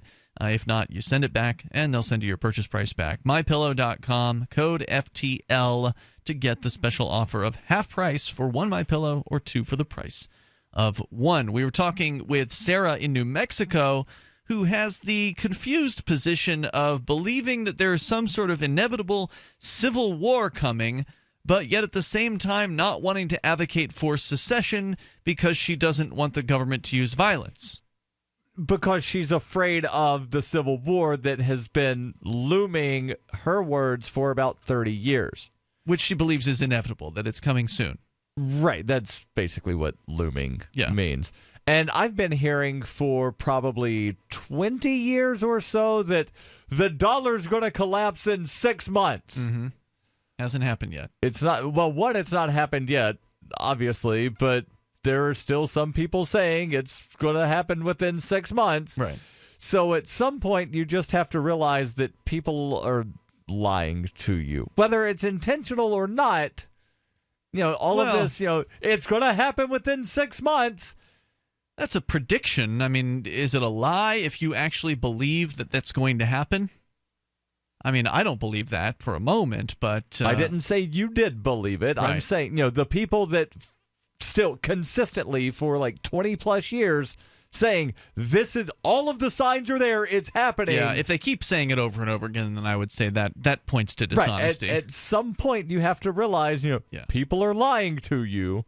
Whether it's intentional or not, it's a lie. Well, but you can't unintentionally lie, I think is what Ian is getting at. No, you can unintentionally lie. We've had this discussion. I don't know if it was on the air, but we've had this discussion. I believe it was on the air. So if I get false information and then I repeat that, am I lying or am I just telling a mistruth? And are those different things? Well, no, there's a difference between lying and being wrong. If you believe what you were told, and especially if you have good reason to believe it, then you're not lying, you're just wrong. That's what I believe about lying, but we actually looked it up, and there's like a really generic definition of lying that doesn't include the intention to deceive. And I'm pretty sure, in my mind, you have to have an intention to deceive someone in order for something to be a lie. If you have been told something that is false, and you are propagating that misinformation, I think that is different. You're spreading lies. You may be spreading a lie, but you are not actually lying because you believed it was true. And that's just my opinion about it, and it sounds like you agree with me on that, Melanie. Yeah. I think we're going to have to agree to disagree, but Darryl's right. Yeah, so the definition of lying is marked by or containing untrue statements. So again, that doesn't say that you have to have the intention to but then that's deceive. kind of a useless definition. So then everyone is lying almost all the time, and so it's a meaningless term that is just completely superfluous. Hey, I'm with you. Toll-free number here, 855-450-FREE. I think that in order to lie, you should have to have the intention to deceive. Okay, so if I tell you I ate a chicken sandwich for lunch today, there's no reason that I should lie about what I ate for lunch, but if I tell you a falsehood about what I ate for lunch, but you knowingly are telling have lied. So you're intending to deceive me into thinking that you ate a chicken sandwich, when in point of fact you ate chicken jerky. Actually, I did not eat lunch today. But you did eat chicken jerky. I saw you eating it. That was supper. Okay, whatever. My point is, you knew you were wrong when you made that statement. You couldn't possibly... let's say that I thought that, I ate a sandwich earlier in the day. Like, I know I ate a sandwich, and maybe it was the first meal that I ate, so technically not lunch. Then is it a lie? What? Why Just should the there way be you're an talking intent makes it to seem deceive? that you're trying to deceive somebody. Right, here. but my point is there are some people that lie about stupid stuff. Yeah. And there's no reason that they should have any intent to reasons deceive don't about matter. what they... The reasons don't matter. But if you you're know the one that something's says false, that the reason does matter. No, I'm saying the intent to deceive. If you know something is false and you speak that false thing, you're telling a lie by my book. Now, if you so want to what use if you misremember and then somebody... Then you're just wrong. You Then could you're be just wrong wrong. for a variety of reasons. I mean, So you're lying. no, you're just wrong. Well, again, it depends on your chosen definition. I prefer the more narrow definition of having to have a intent to deceive I go someone. with the dictionary definition of saying something that's not true. Toll-free number tonight, 855-450-FREE. That's 855-450-3733. You can take control of the airwaves here. We were talking about secession, and it was actually Sarah who brought it up. She was suggesting that there are sanctuary cities in New Mexico and that Trump may be defunding those sanctuary cities. Okay, so by the way, I did find a different definition of lie here, and that is to make an untrue statement with intent to deceive. So that is also a definition of lie. Anyway, going on here, the story from this is about Donald Trump threatening California, which presumably he would also issue the same threat to any other sanctuary places. But the talk has been that California as a state would pass some sort of sanctuary legislation in the face of the Trump administration. And sanctuary legislation in sanctuary cities aren't really entirely what they sound like, what I feel like that term kind of invokes in people's minds. All right, what are they? It's kind of, because I feel like it kind of sounds like someone who's like actively protecting illegal immigrants, when really it's just a city that said, for whatever reason, whether that's fiscal or whether that's because they really like illegal immigrants, we're not going to do this enforcement for you to enforce your rules, federal government. If you want to enforce it, have at it. We're not going to do it. Use your own funds. And there's actually two different types of sanctuary cities or sanctuary municipalities. And you touched on one of them, those where law enforcement does not cooperate with immigration officials. And the other type is the municipality that avoids any type of proactive immigration enforcement. Well, right. First of all, it's not even their purview if they want. Some statutes have been stricken down in part. I'm not aware of any that have been stricken down in whole when cities wanted to do the opposite of that. There were several Texas cities who said, oh, we're going to enforce immigration this way. And the Supreme Court said, no, you can't, city, because you're not the feds. They really can't win here. Right. It's kind of ridiculous. The story coming from McClatchydC.com, where President Donald Trump is threatening to withhold federal funds from a, quote, out-of-control California if the state declares itself a sanctuary state. He said in an interview with Bill O'Reilly before the Super Bowl, if we have to, we'll defund. We give tremendous amounts of money to California. California, in many ways, is out of control, as you know. The toll-free number is 855-450-FREE. So what does this mean? It What are the means that ramifications? Republicans like to hear people bash on California. That's really all it means. We'll continue coming up. Paid non-attorney spokesperson Adam Pulaski of the Pulaski Law Firm with principal office in Houston, Texas is the attorney responsible for the content of this ad. This ad is not legal advice, and the choice of a lawyer should not be based solely upon advertisement. Services may not be available in all states. Attention Xarelto users. If you or a loved one took Xarelto and suffered a serious bleeding event, you may be entitled to financial compensation. Xarelto is a popular prescription blood thinner used to prevent blood clots and protect patients from strokes. These serious bleeding events have led to numerous cases of hospitalization and even death. Phone lines are open 24/7. Call 800-261-0937. That's 800-261-0937. Did you know there's a new group of water contaminants with unknown health effects? These emerging contaminants lurking in your water may include prescription, over-the-counter drugs, and new types of herbicides and pesticides. ProPure's improved Pro 1G 2.0 filter meets NSF 401 standards to help reduce these emerging contaminants. To find out more, visit your authorized ProPure dealer or ProPureUSA.com. That's PROPURUSA.com. Would odors, mold, and mildew describe your basement or crawl space? It doesn't have to be that way. Transform them into a fresh, healthy, usable one with the technologically advanced Wave moisture control units. The computerized operation maximizes moisture control and also expels harmful radon, combustion gases, and numerous other pollutants. Dehumidifiers are old technology that do nothing for air quality and waste energy. Wave units are intelligent, self-monitoring, do not need maintenance, and will save you hundreds in electricity. Wave units are still running effectively over 15 years. They've been tested and installed in public and military housing and by property managers nationwide. Buy a unit now, and if your home is not fresher and drier, you can return it for a full refund for up to 12 months. What have you got to lose? Call now. 1-888-618-WAVE. 1-888-618-WAVE. Or visit mydryhome.com. That's mydryhome.com. Wave Home Solutions for a healthy, comfortable home. So you've signed the Shire Society Declaration and are planning your move to New Hampshire to be around more liberty-oriented people. Next, sign up for the Shire Society Forum at forum.shiresociety.com. There are a bunch of people there who are already in the Shire, and they want to meet you. If you're already in the Shire physically, you should also come by the forums. Remember, not everyone uses Facebook. New people are signing up for the Shire Society Forum every month, so drop in and say hello at forum.shiresociety.com.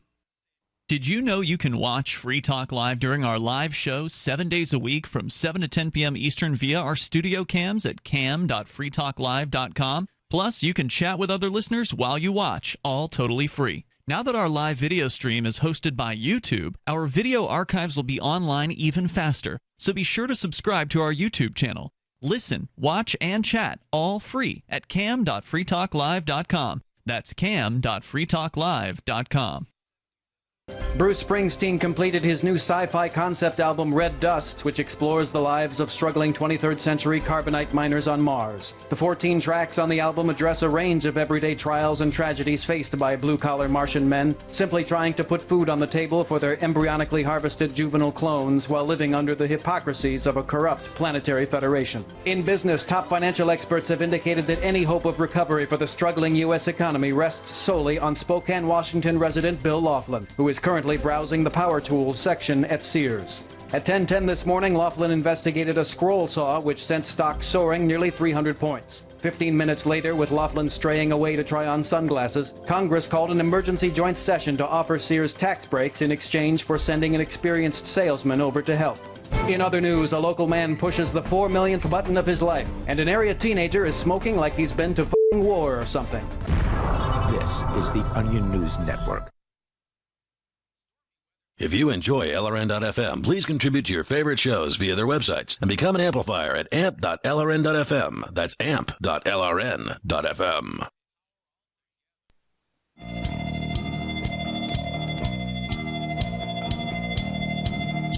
Free Talk Live, dial toll free, bring up anything that you want. Our number here for you is 855-450-FREE. That's 855-450-3733. Joining you in the studio tonight, it's Ian, Melanie, and Darryl. Also want to let you know about shop.freetalklive.com. You enter Amazon through the links you'll find there. Amazon US, UK, Canada.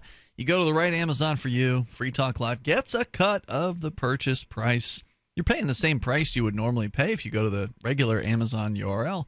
It's just that when you go through shop.freetalklive.com, Free Talk Live gets a piece of the action that otherwise Amazon would keep for itself. So thank you to everybody who does shop through that link. And if you haven't tried it yet, go ahead and give it a shot. Shop.freetalklive.com. We can talk more about Trump threatening to defund California if they continue to move towards becoming a sanctuary state. Let's go first, though, to Mike in Ohio on via Skype. And by the way, Skype username here is lrn.fm. If you want to get on the line, you're welcome to. Mike, go ahead. Thanks, Ian. Welcome. So with the caller in Cameroon, you can't go back and find his podcast. That's not your responsibility. Number one. Second of all, you shouldn't, because you know that's free speech, and those things you shouldn't have to comply with the government and their tyranny over there. And he probably shouldn't have even asked you to do it. He's got to take the initiative to just get out, to just try to find somewhere else where he can actually call into a radio station without being prosecuted by the government. Having said that, there's always risk when you call into something. I think the best way to do it is to try to be as congruent as possible with your thoughts, words, and actions when you're speaking in general, and that way you don't have the kind of remorse that could potentially hurt you down the road. The old expression, burning the boats, like what you do and Darryl does, you're pretty much burning the boats. What does that mean? I'm not familiar with that expression, burning the boat. The Vikings in the Middle Ages, they would land somewhere, and in order to conquer this land, to really give themselves the leverage to do so, they would light their boat on fire. That way they couldn't go back. The Vikings would light their own boat on fire? Yeah. Huh. Yeah. Because then you can't leave until there is no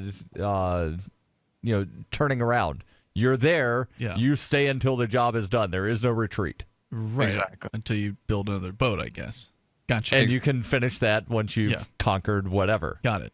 So it gives you that edge to do. And like one of the reasons I love Darryl and support him for president is because he just flows, man. You can tell he's all in.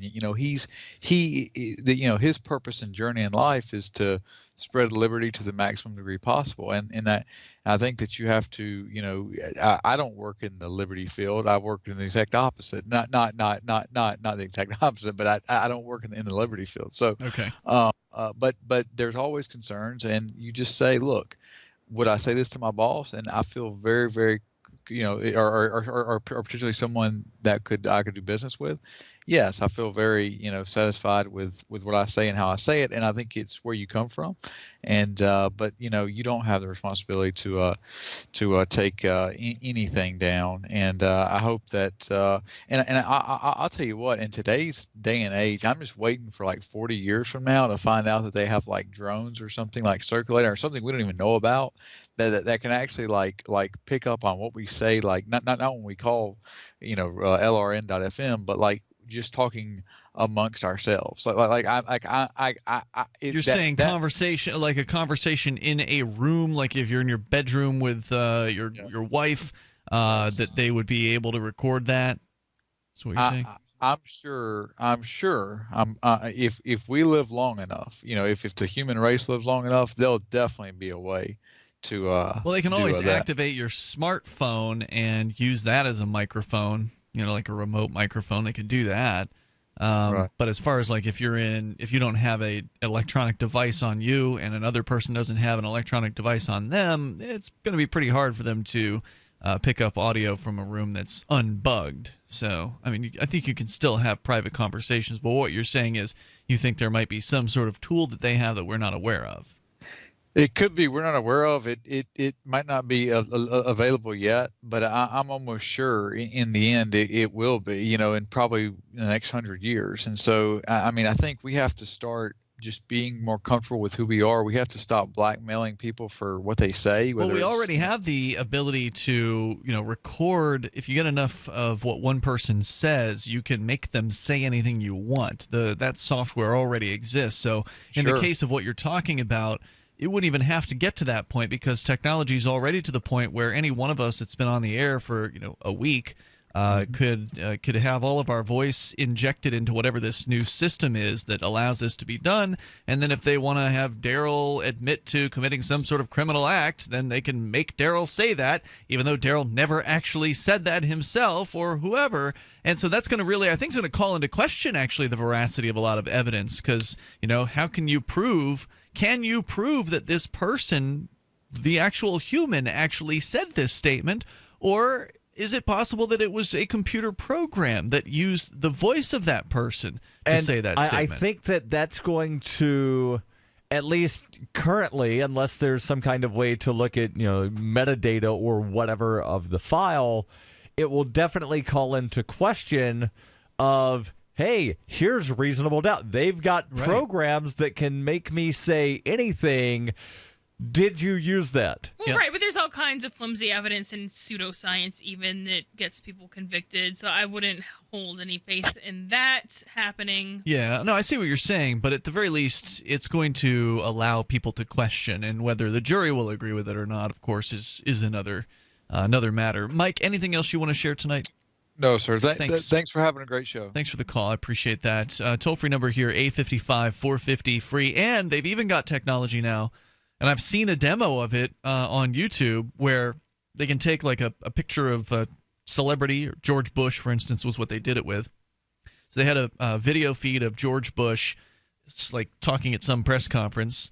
Then they had an actor who was able to, like, he was just sort of standing and looking at the camera just as Bush was looking at the camera, and through whatever computer wizardry, live as it was happening, this person was moving their mouth around, and Bush was moving his mouth in the same way that the actor was moving his mouth. You combine that with the ability to make someone sound as though they've said something that they didn't say, and you have the ability to completely fake video of somebody saying something that they didn't actually say. Yeah. That's also technically possible right now. So, very scary stuff. Yes. Toll-free number tonight, 855-450-FREE. Donald Trump saying California is out of control in many ways. He was responding to a question from Bill O'Reilly on Fox about efforts by Democratic state legislators to make California a de facto sanctuary state that would restrict state and local law enforcement, including school police and security departments, from using their resources to aid federal authorities in immigration enforcement. Trump said, quote, "I think it's ridiculous. Sanctuary cities, as you know, I'm very much opposed to sanctuary cities. They breed crime. There's a lot of problems," he said. Sacramento, Los Angeles, and San Francisco are sanctuary cities and have said they will challenge in court any attempt by Trump to withhold federal funds from them. Los Angeles Mayor Eric Garcetti said he doubted the 10th Amendment to the Constitution, which reserves power to the states, would allow Trump to defund. Sacramento Mayor Darryl Steinberg has said that he would join, if not lead, any effort to fight the sanctuary city threat with litigation. Trump told O'Reilly that he didn't want to defund a state or a city and would like to give them, quote, the money they need to properly operate. But he added that if they're going to have sanctuary cities, we may have to do that. Certainly, that would be a weapon. And so he is more than willing to pull the funding from these states. They're going to sue. They're going to say, well, we're giving you the money. You should have to give it back to us. And it would be interesting to hear the legal arguments in that case and see the way the court rules. Does, the fact that you're paying the state, that the state is paying into the federal government, obligate the federal government to give it any amount back? No. Yeah, I don't suspect it does. You're going to have to stop giving it to them in the first place if you want to keep it. And will California be willing to take that drastic step? Hope so. It's Free Talk Live. More coming up. Join us. Today, how to incorporate your business in just 10 minutes so you won't lose everything if you get sued. Step 1, stop putting it off. If you're not incorporated and someone sues your business tomorrow, it's not just your business at risk. You can lose everything: your home, your car, even your life savings. Step 2, call the following number for a free 10-minute incorporation guide from Incorporate.com. 1-800-940-9829. They don't provide legal or financial advice. They just make incorporating quick and easy. So you can incorporate or form an LLC in just 10 minutes. That number again is 1-800-940-9829. Step 3, congratulate yourself. By taking just 10 minutes to incorporate your business or form an LLC, you protected your home, your car, and your life savings. And that is how you incorporate your business in just 10 minutes. But hurry while they're still giving away these 10-minute incorporation guides for free. Call 1-800-940-9829. That's 1-800-940-9829. Do you ever wonder what happened to America? They lost. We won. Want to see what Trump's up against? Revelation, the movie.info. Because of what we did on this day, change has come to America.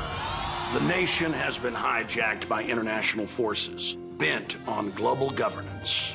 When I was a boy, it was okay to be proud of the flag, heritage, mom and apple pie. God was in school, morality had a future, and beef was for supper.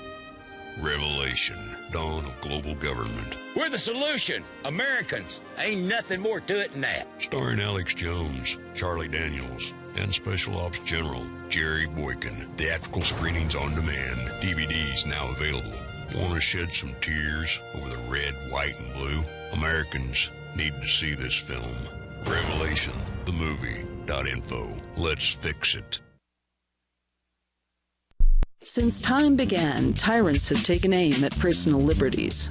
Now there's a movie that aims back. The government has no more right to tell us what to put in our bodies than they have to take our guns or tell us what books we can read. 6 drug police were eaten by bears while raiding a marijuana farm. On your knees, you dirty hippies! Jesus. On your knees! What's the problem, officer? Today, many cops who enforce pot laws do so only because it provides them with cushy jobs, good benefits, and a chance to push people around. I was an undercover narcotics officer. The drug war is nothing but a farce. The Second Amendment says you got to keep you and your gat intact. Guns and Weed, The Road to Freedom.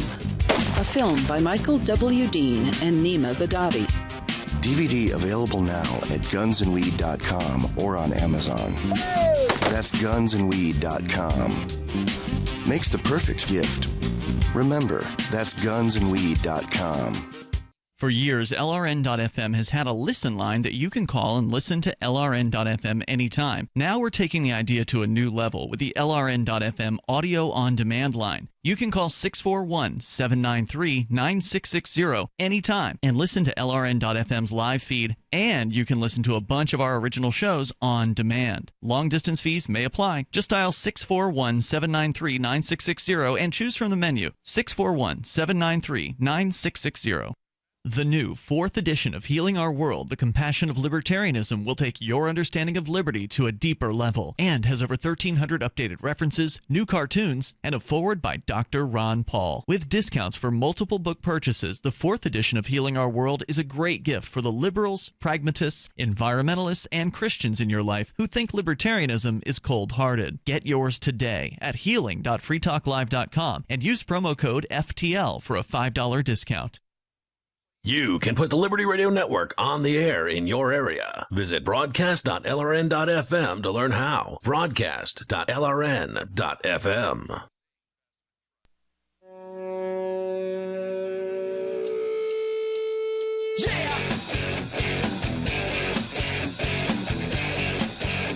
It's Free Talk Live. You can join us right here. Our toll-free number is 855-450-FREE. 855-450-3733. Tonight with you, it's Ian, Melanie, and Darryl. We were talking about secession, and there's more to that story, but we're going to get back into some of the international headlines. Threats against Fox News from the Kremlin, or at least demands for an apology. And Darryl, you've got that story coming up. Also, your calls and thoughts are welcome. Our toll-free number for you is 855-450-FREE. That's 855-450-3733.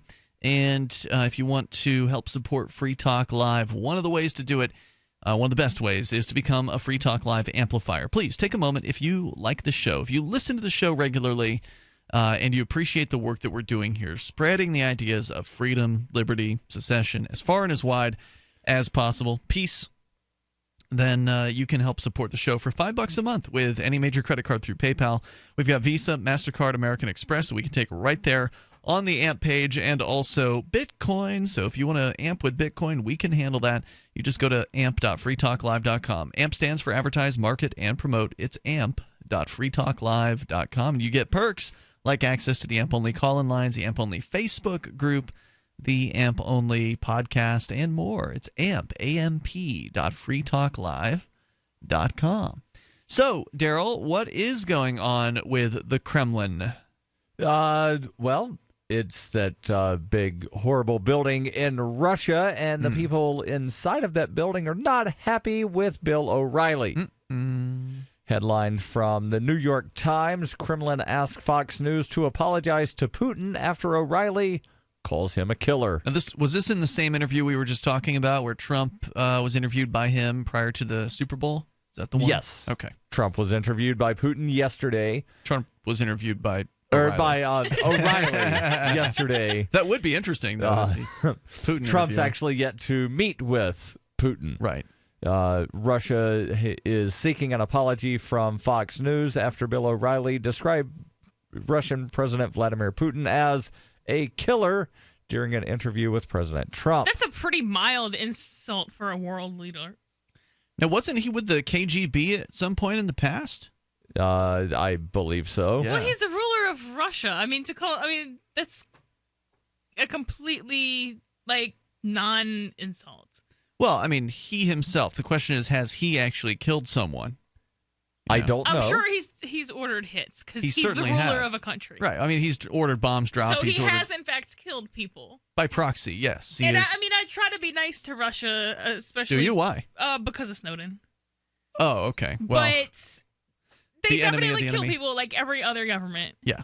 The enemy of the enemy is my friend, or the enemy of my enemy is my friend. Is that sort of your policy with Russia? No, just if you're gonna protect people who protect me, I'm gonna kind of cut you some slack. Maybe If even Russia if I today shouldn't. came to you and said, Melanie, we need a legal expert. We want to hire you to comment on our news stories. You can do it from your house. You don't have to quit your job. It's not going to be a full-time gig, but we'll pay you to comment a couple times a week. Would you take the money? Or is RT is a government agency? It's a Russian-funded, Russian-funded television channel. Yeah, probably not, unless I thought I could somehow do some better good, which I don't see. Well, you'd be able to being speak the out case. against the U.S. government using their airwaves. I mean, I guess I'd have to know the terms of this. So if you're RT and you want to send me the You can details, say anything you want to say. You can say anything you want to say. They won't tell you that you can't say something. Now they I'd can probably do say that you're for free. fired. They can say you're fired. Yeah. They can say you're fired. So there is always that. Were you told? Hold on, before you go on. You were on RT last year during the presidential primary season. I was not paid for it, but yes, I make. Just going to ask: did they tell you you can't criticize Putin? No. They didn't put any strictures on what you can or cannot say. You've got to be broadcast friendly. So no F when word. The late Dr. Mark Feldman used a-hole, the full word, several times, they told it, you've got to stop saying that. Right. You're going to get us kicked off the air. Right. So besides don't say the F word, etc., you were not restricted. Okay. No. I would do it if they said, hey, we'd like to carry Free Talk Live and pay you to, Yeah, I mean, be on there. anybody who wants to give me a platform, I mean, there's not really too many bad ones. So, yeah, I mean, it would. NPR. My biggest, Well, what if NPR called you up? Yep. You do it. You do Yes. NPR. I mean, my only kind of uneasiness there would be the government money, but yeah, I mean, and it's not even about hating the states, although I do that. It's more about like, hey, if you're gonna help him out, I'll be nice. But like, claiming you're not a killer is just so ridiculous. It's not even plausible. All right, let's go on with the story. Kremlin spokesman Dmitry Peskov told reporters that the description was unacceptable and insulting, according to the state-run news agency RIA Novosti and Interfax. Peskov said, "We consider such words from a Fox News correspondent to be unacceptable and insulting. Of course, we would prefer to receive apologies to our president from such a respectable television network." In the interview, a respectable television network. In the interview which aired on Sunday, O'Reilly asked Trump how he felt about the Russian leader, and they've got a partial transcript here. All right. O'Reilly, do you respect Putin? I do respect him. Do you? Why? Well, I respect a lot of people, but that doesn't mean that I'm going to get along with them. He's a leader of his country. I say it's better to get along with Russia than not, and if Russia helps us in the fighting against the Islamic State, which is a major fight, and Islamic terrorism all over the world, major fight, that's a good thing. Will I get along with him? I have no idea. It's very possible that I won't. O'Reilly, he's a killer, though. Putin's a killer. Trump, there are a lot of killers. You think our country's so innocent. Now, that's an interesting statement. That's pretty, somebody mentioned that last night on the show, and I think that's an interesting thing to say. That's about as nice as you can be as a competing country. The president's response, which this from the New York Times, appeared to equate Putin's actions with those of the United States, drew outrage and dismay on social media. An open admirer of the Russian leader President Trump has taken a conciliatory approach towards Putin, whose tenure has been known for human rights abuses, the brutal suppression of political dissent, and the unnatural deaths of many political opponents. So just because Trump can acknowledge the fact that the U.S. government has, blood on its hands, which is a nice thing for him to say and an honest thing for him to say in that moment, doesn't mean that he himself is not going to have blood all over his hands. He's already basically ordered hits. Yeah, he's continued the Obama bombings. I mean, and so from a status viewpoint, technically O'Reilly didn't even say that he was a murderer, because people who believe in the state, especially people who are high up in the state, believe that sometimes you got to kill people. And I mean, that's even actually accurate, although we would disagree with what times those are. He didn't actually say you're a murderer if you're one of these law and order people trying to enforce laws, and maybe you're dealing with invasions or something like that. I mean, really mild ones if you're Russia, but I don't think you're going to do that even from a status viewpoint without killing some people. O'Reilly didn't say he's a murderer. Like, what is really the complaint here? It's like telling a cop you've arrested people. Well, yeah. I mean, it's a strange thing for for the Russian government to even care or respond to what Bill O'Reilly has said. I mean, who cares? Right, but I would not put it beyond Donald Trump to wind up, finding out, Univision said something bad about Trump, and Trump demanding an apology from Univision. True. Because world leaders are petty. Yeah, their feelings. They've got feelings too. Trump is a delicate snowflake. Yeah. All right, toll-free number if you want to join us here, 855-450-FREE. And what is going to happen if they don't apologize? Is it just, we demand an apology, that's the end of the sentence? They didn't even demand an apology. They said they would prefer an apology or something like that. The story doesn't say the or else. Or will bomb. If there is an or else. Imagine seeing somebody really stretching for a fight. Like, yeah, I kind of like you. I'd like for us to be, nice. We're bad too. You have killed people.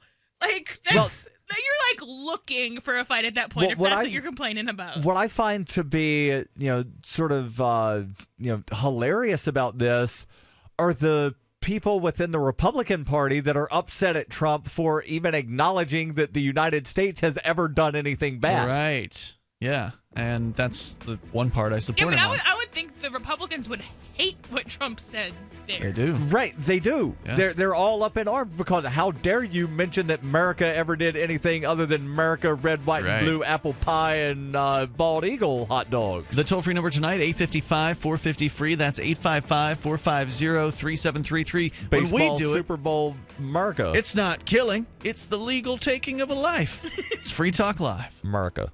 Free Talk Live has partnered with Amazon, the largest internet retailer. Imagine a department store category, and Amazon has it. Books, electronics, office products, furniture, jewelry, automotive, toys, clothing, sporting goods, and dozens of other categories. Now you can shop and support Free Talk Live by entering Amazon through our website. Go to shop.freetalklive.com, and Amazon will send us a portion of your purchase. You're going to do the shopping anyway, so remember to enter through our site at shop.freetalklive.com. That's shop.freetalklive.com. A funny thing happens when you don't advertise. Nothing. Modern advertisers have been trained to look for trackability in their advertising, and web search ads are great for that. They also help you get the consumer that's looking for products like yours in the moment. But they're expensive, and they do nothing to convince people to try your product segment in the first place. If you're a local advertiser, contact this station. If you can use national exposure, Free Talk Live's on more than 150 stations, and we can help advertisers with little budgets and big ones. Send me an email, mark@freetalklive.com. It's mark@freetalklive.com.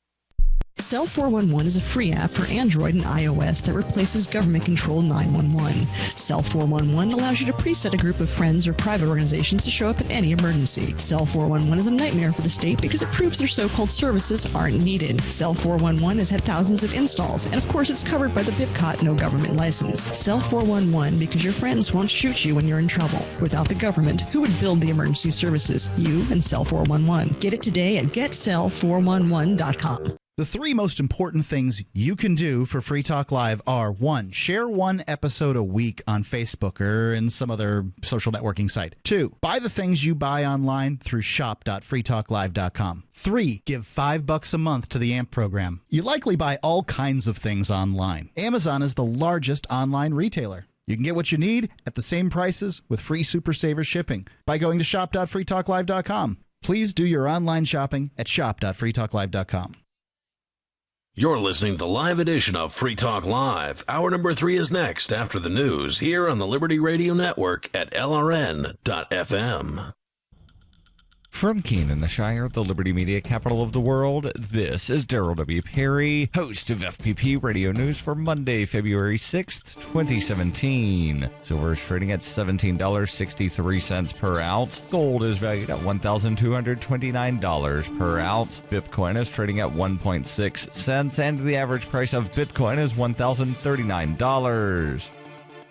Antiwar.com reports the U.S. Ninth Circuit Court of Appeals on Sunday ruled against a push by the Trump administration to reverse rulings by lower courts forbidding the enforcement of President Trump's travel ban executive order, meaning the order cannot be enforced, at least for now, pending an expected flurry of future litigation. This means everyone who could have legally traveled to the United States prior to Trump signing the executive order can enter for now, which has led to a rush of permanent residents and other legal visa holders trying to get back into the United States before another court ruling puts the ban back into place. This is a struggle for many, as those who were in flight when the original ban was signed had their paperwork seized by officials when they landed and are struggling to get duplicate paperwork. Likewise, some airlines are reportedly unclear on where the ban legally stands, and many immigration lawyers are making calls trying to get people onto airplanes. President Trump was livid at the inability to keep the travel ban in place, railing at the so-called judge in Washington who initially blocked enforcement of his ban, and declaring that if anything bad happens, Americans should blame the judge as well as the overall court system. The DOJ even went so far as to argue to the appeals court that it was improper for the lower court to engage in any kind of second guessing of a president, saying that constitutional separation of powers entitles Trump to make such wholesale bans without having to worry about courts questioning him. But while legal experts say it is unusual for a district judge to make a ruling with such nationwide implications, courts seem to be very consistently rejecting the Trump ban on several fronts, throwing the legal viability of the ban in the long run into question. For nearly 40 years, Roberts & Roberts Brokerage has been a trusted source for buying and selling precious metals like gold and silver. They also take Bitcoin for precious metal purchases and have permanently removed the minimum purchase amount for all orders paid in the digital currency. Call Roberts & Roberts today for knowledgeable advice on buying and selling precious metals and a forward-thinking approach to new technologies. 800-874-9760 or visit online at rrbi.co. UPI reports Standing Rock Sioux officials say they want protesters to leave the Dakota Access Pipeline protest site, but they don't want protesters forcibly removed. On Friday, the U.S. Army Corps of Engineers issued an evacuation order for the camp where protesters have been gathered for several months. Tribal officials have been working with federal officials to find a way to clean the protest camp, but say they don't want raids by law enforcement. Trump has urged the Army Corps of Engineers to expedite their review of the application for completion of the pipeline. Should an easement for completion be granted, Standing Rock Sioux and their allies have vowed to continue their legal fight against the pipeline. Are you an advocate for free market money? Do you promote Bitcoin as an alternative in a fiat-centric world? Then you need Spend-A-Bit in your arsenal, the search engine for things you can buy with Bitcoin. Spend-A-Bit aggregates millions of products from thousands of Bitcoin-enabled merchants. Keep your money in the free economy. Visit spendabit.co today. Bitcoin merchants, ask about our merchant suite to reach even more customers. Spendabit.co. Antiwar.com reports congressional Republicans are once again furiously condemning President Trump for not being sufficiently anti-Russia this weekend following a Fox News interview in which Trump was prompted to condemn President Vladimir Putin as a killer and declined to do so. Trump, who has yet to meet with Putin, says he respects the Russian leader and sees him as a potential help in fighting against the Islamic State. When interviewer Bill O'Reilly insisted he's a killer, Trump shrugged it off, insisting there are a lot of killers. You think our country's so innocent. That predictably sparked angry condemnation from congressional Republicans who insisted America is exceptional and that any attempt to suggest any sort of equivalency between when America kills people and when anyone else does so is wrong. There was so much anger, Vice President Mike Pence felt the need to walk back Trump's comments, insisting Putin and Russia are much worse than the United States and that there is no equivalency, that Putin is a bad guy, but it's possible that the U.S. has done some bad things too. Even that is unlikely to satisfy many, for whom American exceptionalism is seen as absolute and unquestionable. Fear that Trump is going to stop short of being an eager partner in a new Cold War with Russia is likely to keep some questions coming at him, and any answer short of unconditional condemnation is likely to provoke a reaction like this. This has been FPP Radio News, online at fppradio.com. With job numbers near historic lows, Forbes magazine has released a list of tips for finding a job, all of which involve witnessing an employer murder someone. Forbes says despite the grim economy, employers are still hungry for talented workers who know how important it is to forget about whatever they think they saw or heard. So me and a couple of friends were out smoking at the Viaduct the other day, and we saw this really rich guy in a Mercedes pull up in his car and drop nothing. Now I'm the Vice President of International Development. According to Goldman Sachs CEO Lloyd Blankfein, we had a great quarter and hired hundreds of new employees. I haven't done anything wrong, and all my employees will tell you the same thing because that's the deal we had. But the article warns that stumbling onto a coke-fueled CEO strangling a prostitute isn't a foolproof method for finding work because employers are just as likely to murder you as they are to hire you. This is the Onion News Network.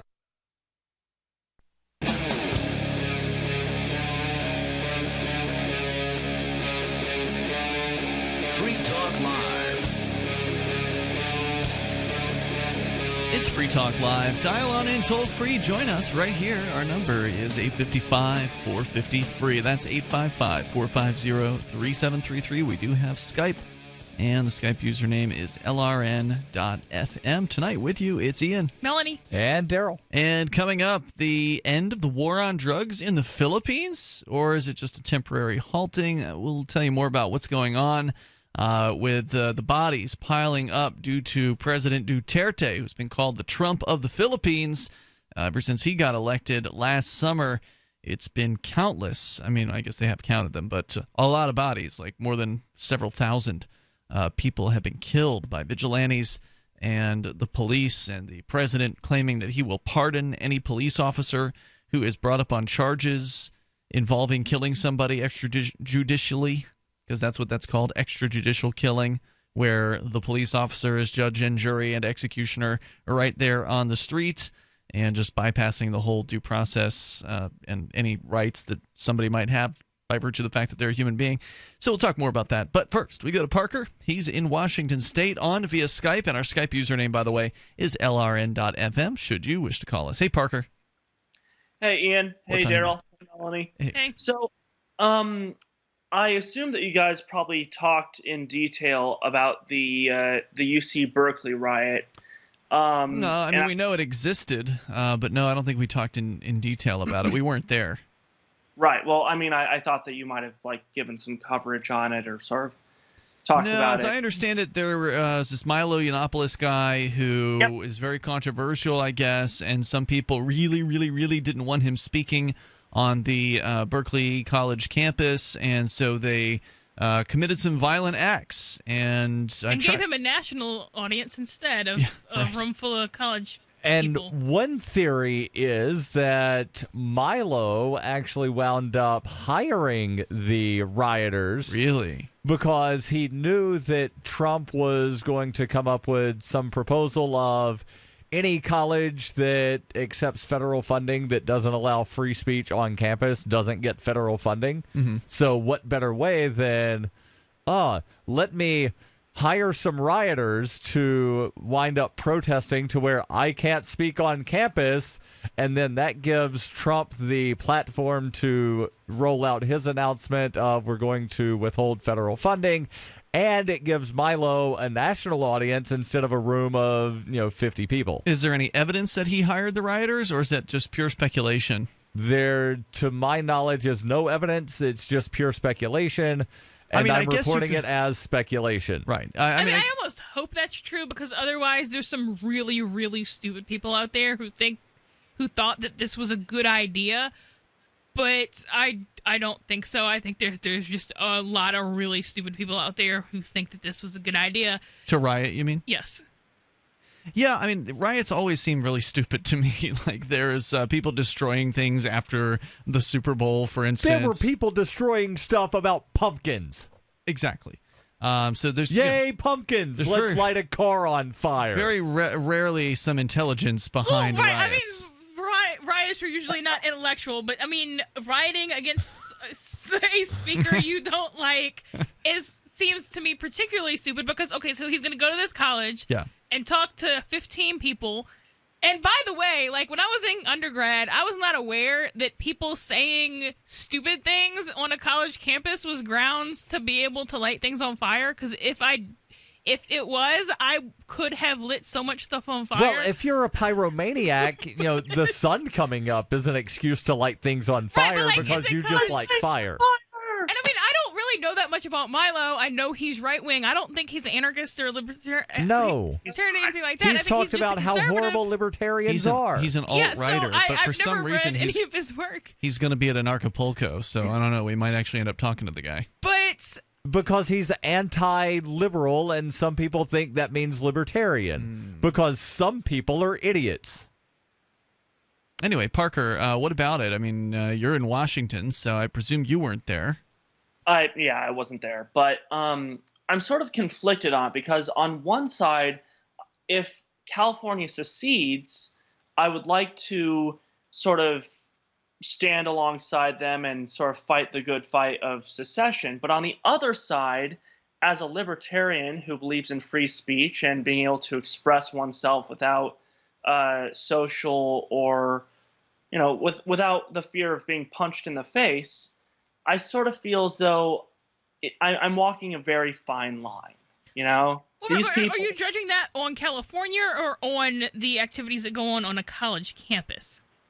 Well, I'm judging it based on the people that I sort of saw in multiple videos on YouTube as well as on the news, where it's like I feel as though these are the same people that would fight for secession, but they're also the same people that would violently attack me if I expressed my views on, like, the free market or on ending the minimum wage or all these other things.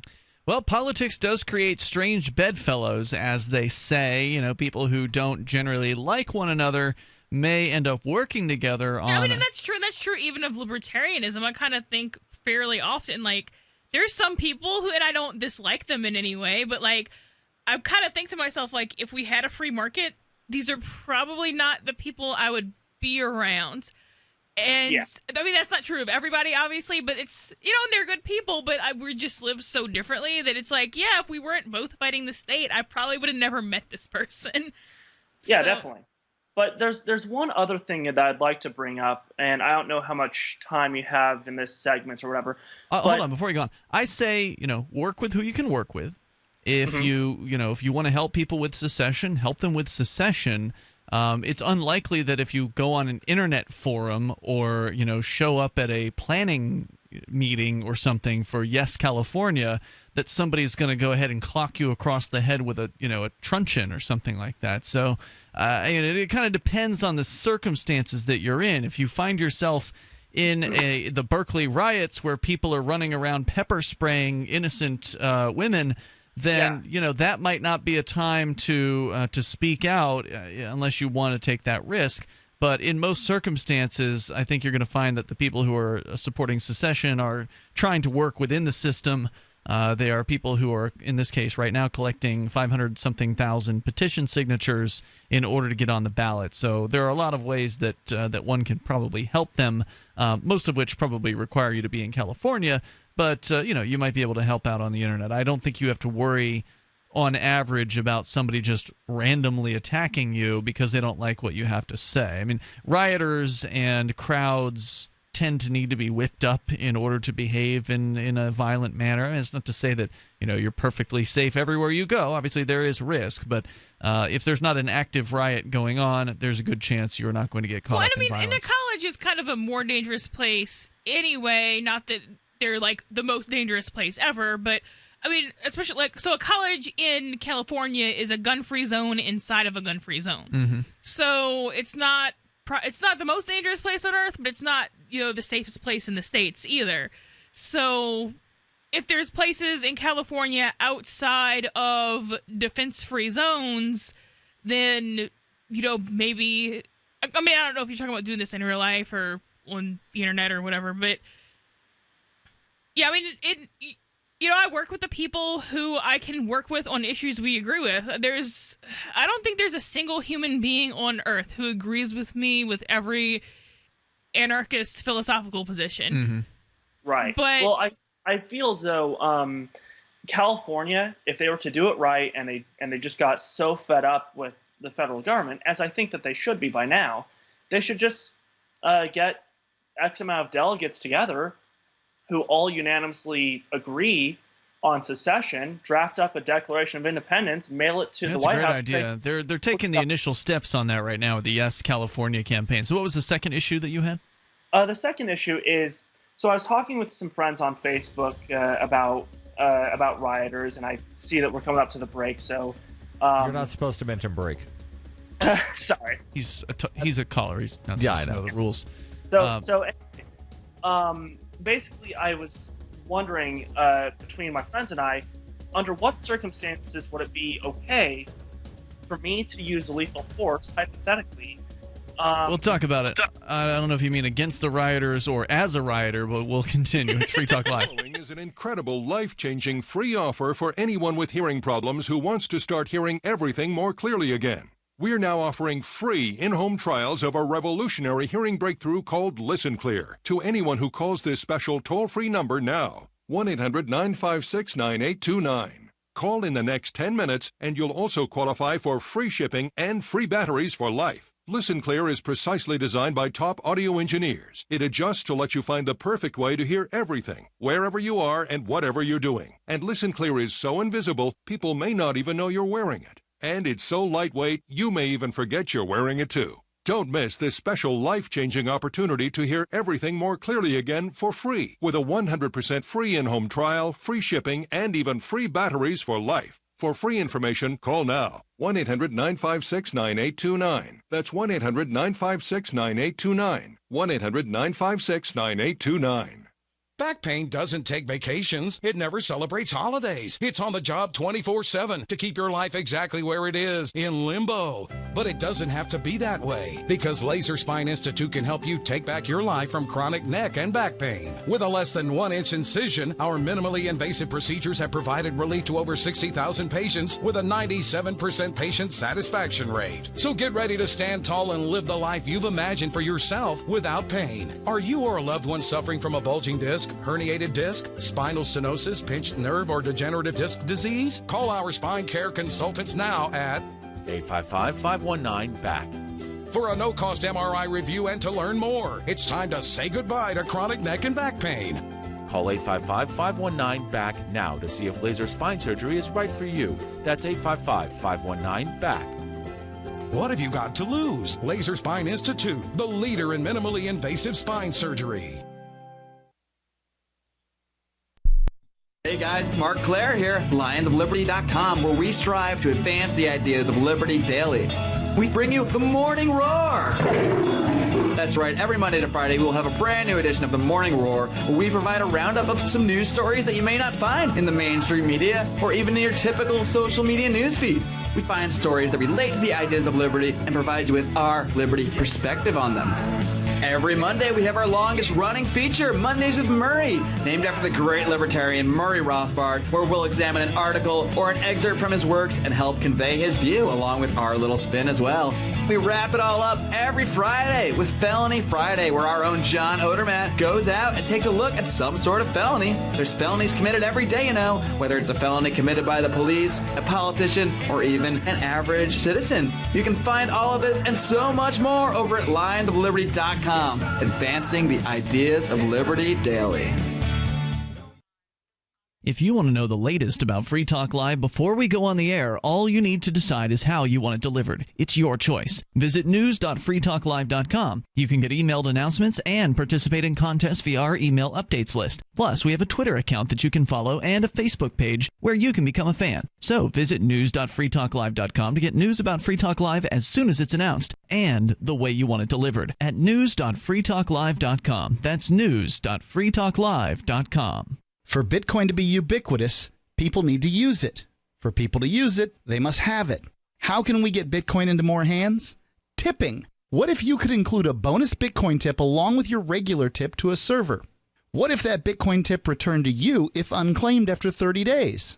An attractive business card Bitcoin tip that's easily claimed, gives instructions on wallets and spending, and returns to the tipper if unused. Tip.freetalklive.com. Tip.freetalklive.com. You can connect with the Liberty Radio Network via our Facebook page at facebook.lrn.fm. That's facebook.lrn.fm.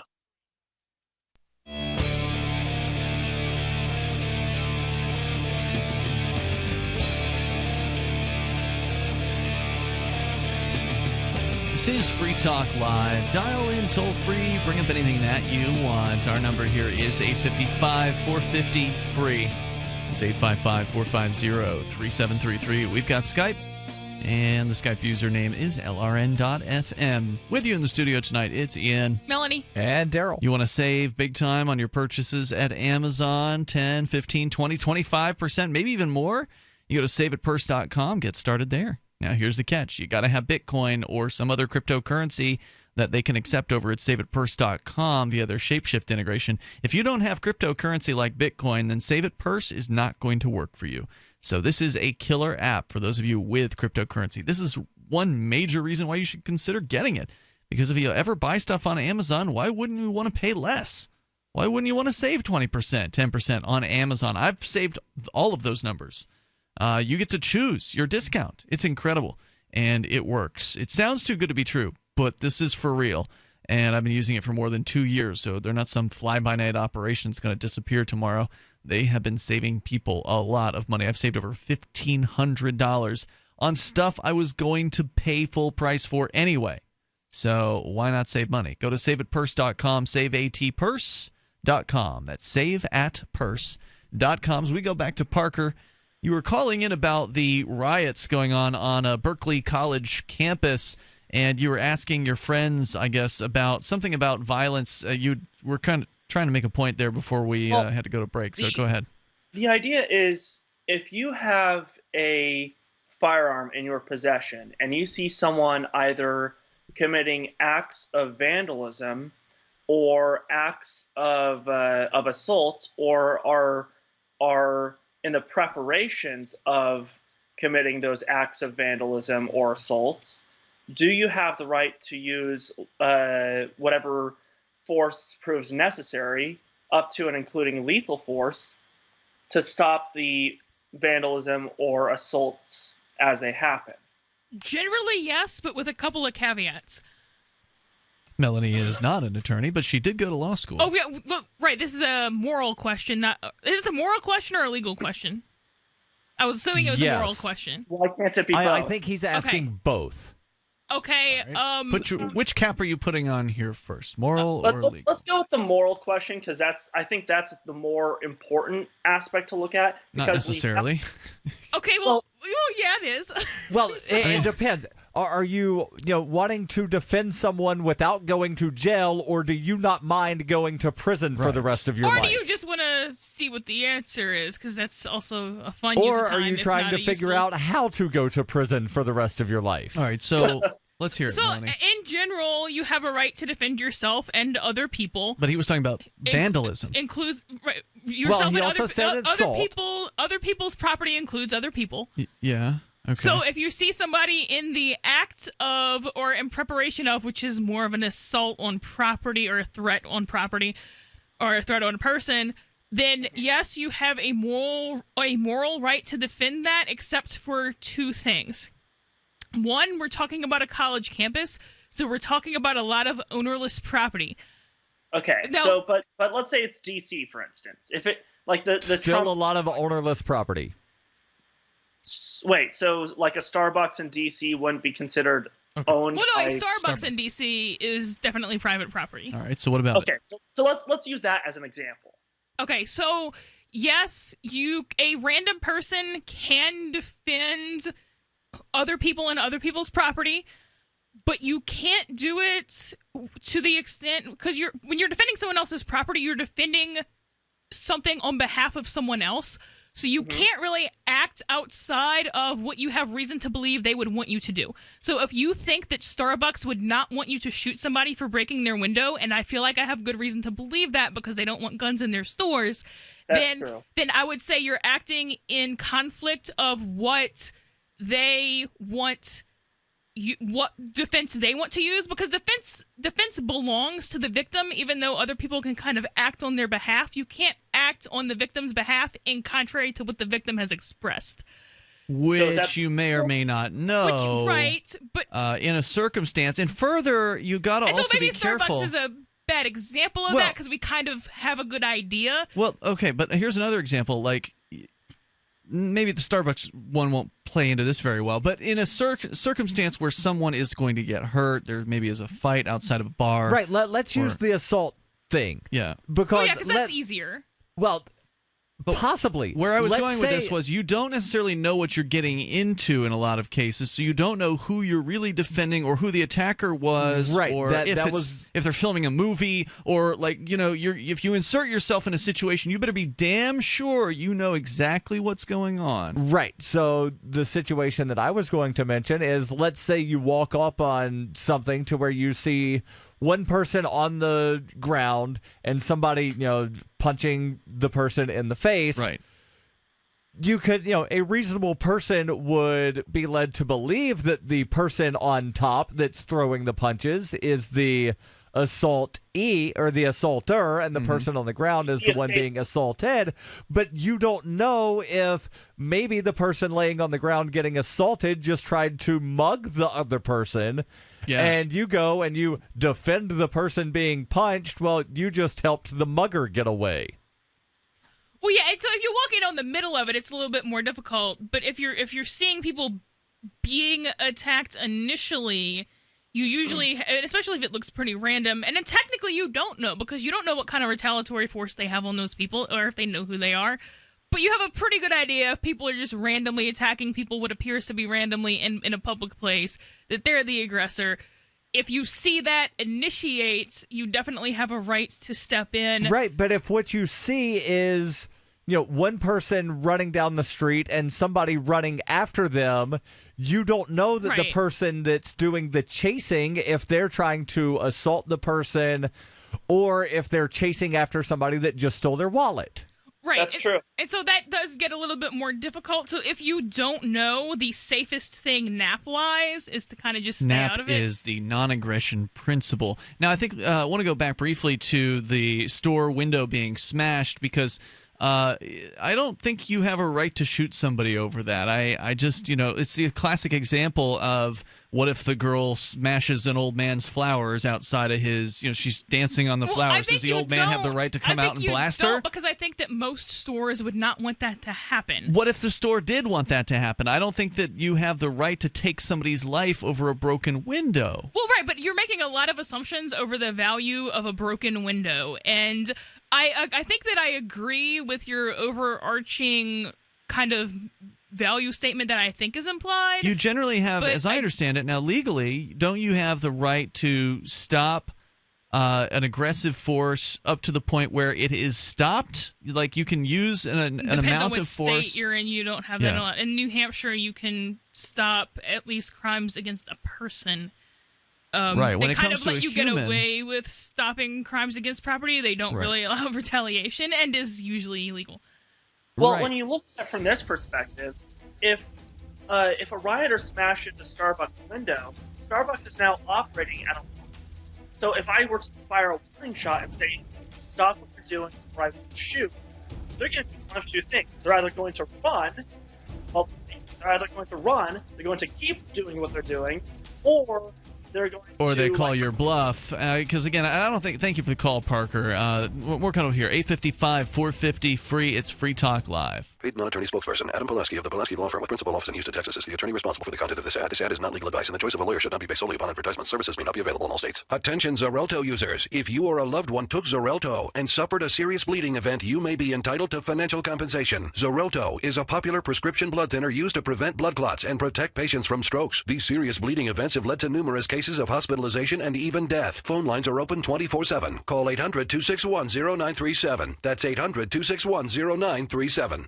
We use cell phones against our heads every day. But now a landmark U.S. government study confirms increased health risks from exposure to EMF radiation emitted from these devices. The time to protect yourself is now. The solution is Defender Shield. Proudly made in the USA, Defender Shield blocks virtually 100% of EMF radiation emitted from cell phones, tablets, and laptops. Buy now at DefenderShield.com. Use discount code DEFENDER for 10% off. DefenderShield.com, the worldwide leader in EMF radiation protection. Why did you move to the Shire? I moved here to the Shire because there's other people around who take liberty just as seriously as I do.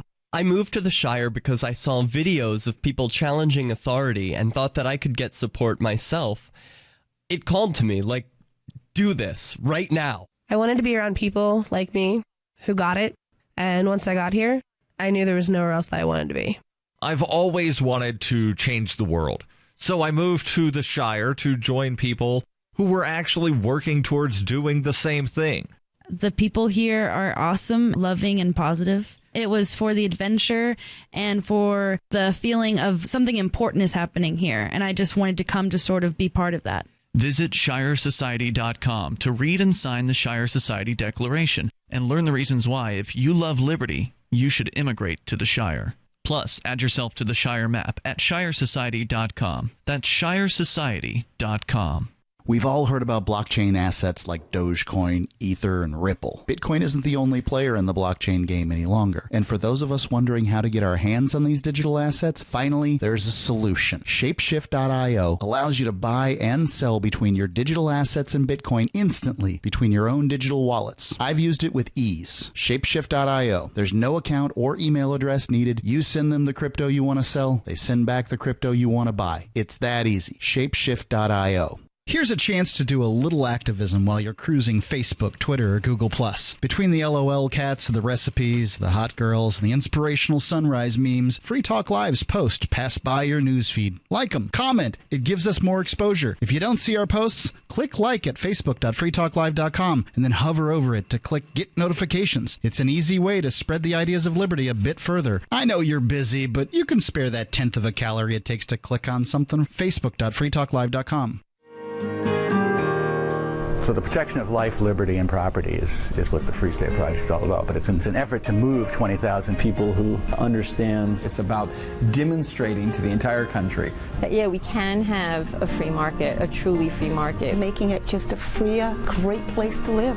It's the world's largest voluntarist libertarian community, and it's only getting bigger. That's amazing, to be able to move to a place where other people passionately believe in being free and independent. What the Free State Project is managing to do, though, is to put their money where their mouth is. Physically getting up across the country and saying, let's go someplace and let's demonstrate the power of these ideas. There's a lot of kind of philosophy that surrounds liberty. There's a lot of thinking about it and talking about it. But here in New Hampshire, people are doing it.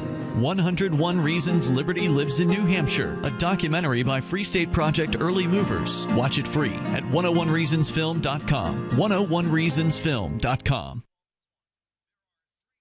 While our satellite channel is free to listen to, it's not free for us. You can help us cover our satellite costs with the chip-in on the right side of the page at lrn.fm.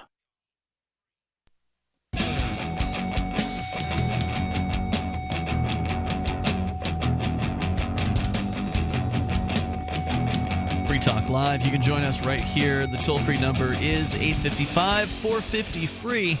That's 855-450-3733. You can take control of the airwaves. With you in studio tonight, it's Ian, Melanie, and Darryl. And don't forget, if you appreciate what we're doing here on Free Talk Live, you can support the show with the AMP program at amp.freetalklive.com. $5 a month makes a big difference for us, helps us get on new radio stations around the country, exposing new people to the ideas of freedom. So go to amp.freetalklive.com. We had Parker on the line. We're going to get back to your calls here in a moment, but I wanted to just make sure we finished out this discussion about using violence, possible deadly force, in order to defend not just individuals, but also property. Now, if you think about there's one level of an attack on property that to me doesn't seem to really call for any kind of actual deadly force. Like just destroying a window, it's a terrible thing to do, but I don't know if you should have a dead body on your hands. Well, right, but I think it depends. And I mean, under the NAP, you're completely justified if it's your window. The NAP is the non-aggression principle. But from a moral standpoint, which can be more strict in what it allows than just the non-aggression principle, right. I think it depends. And what about the legal standpoint? It depends on where you are. Right.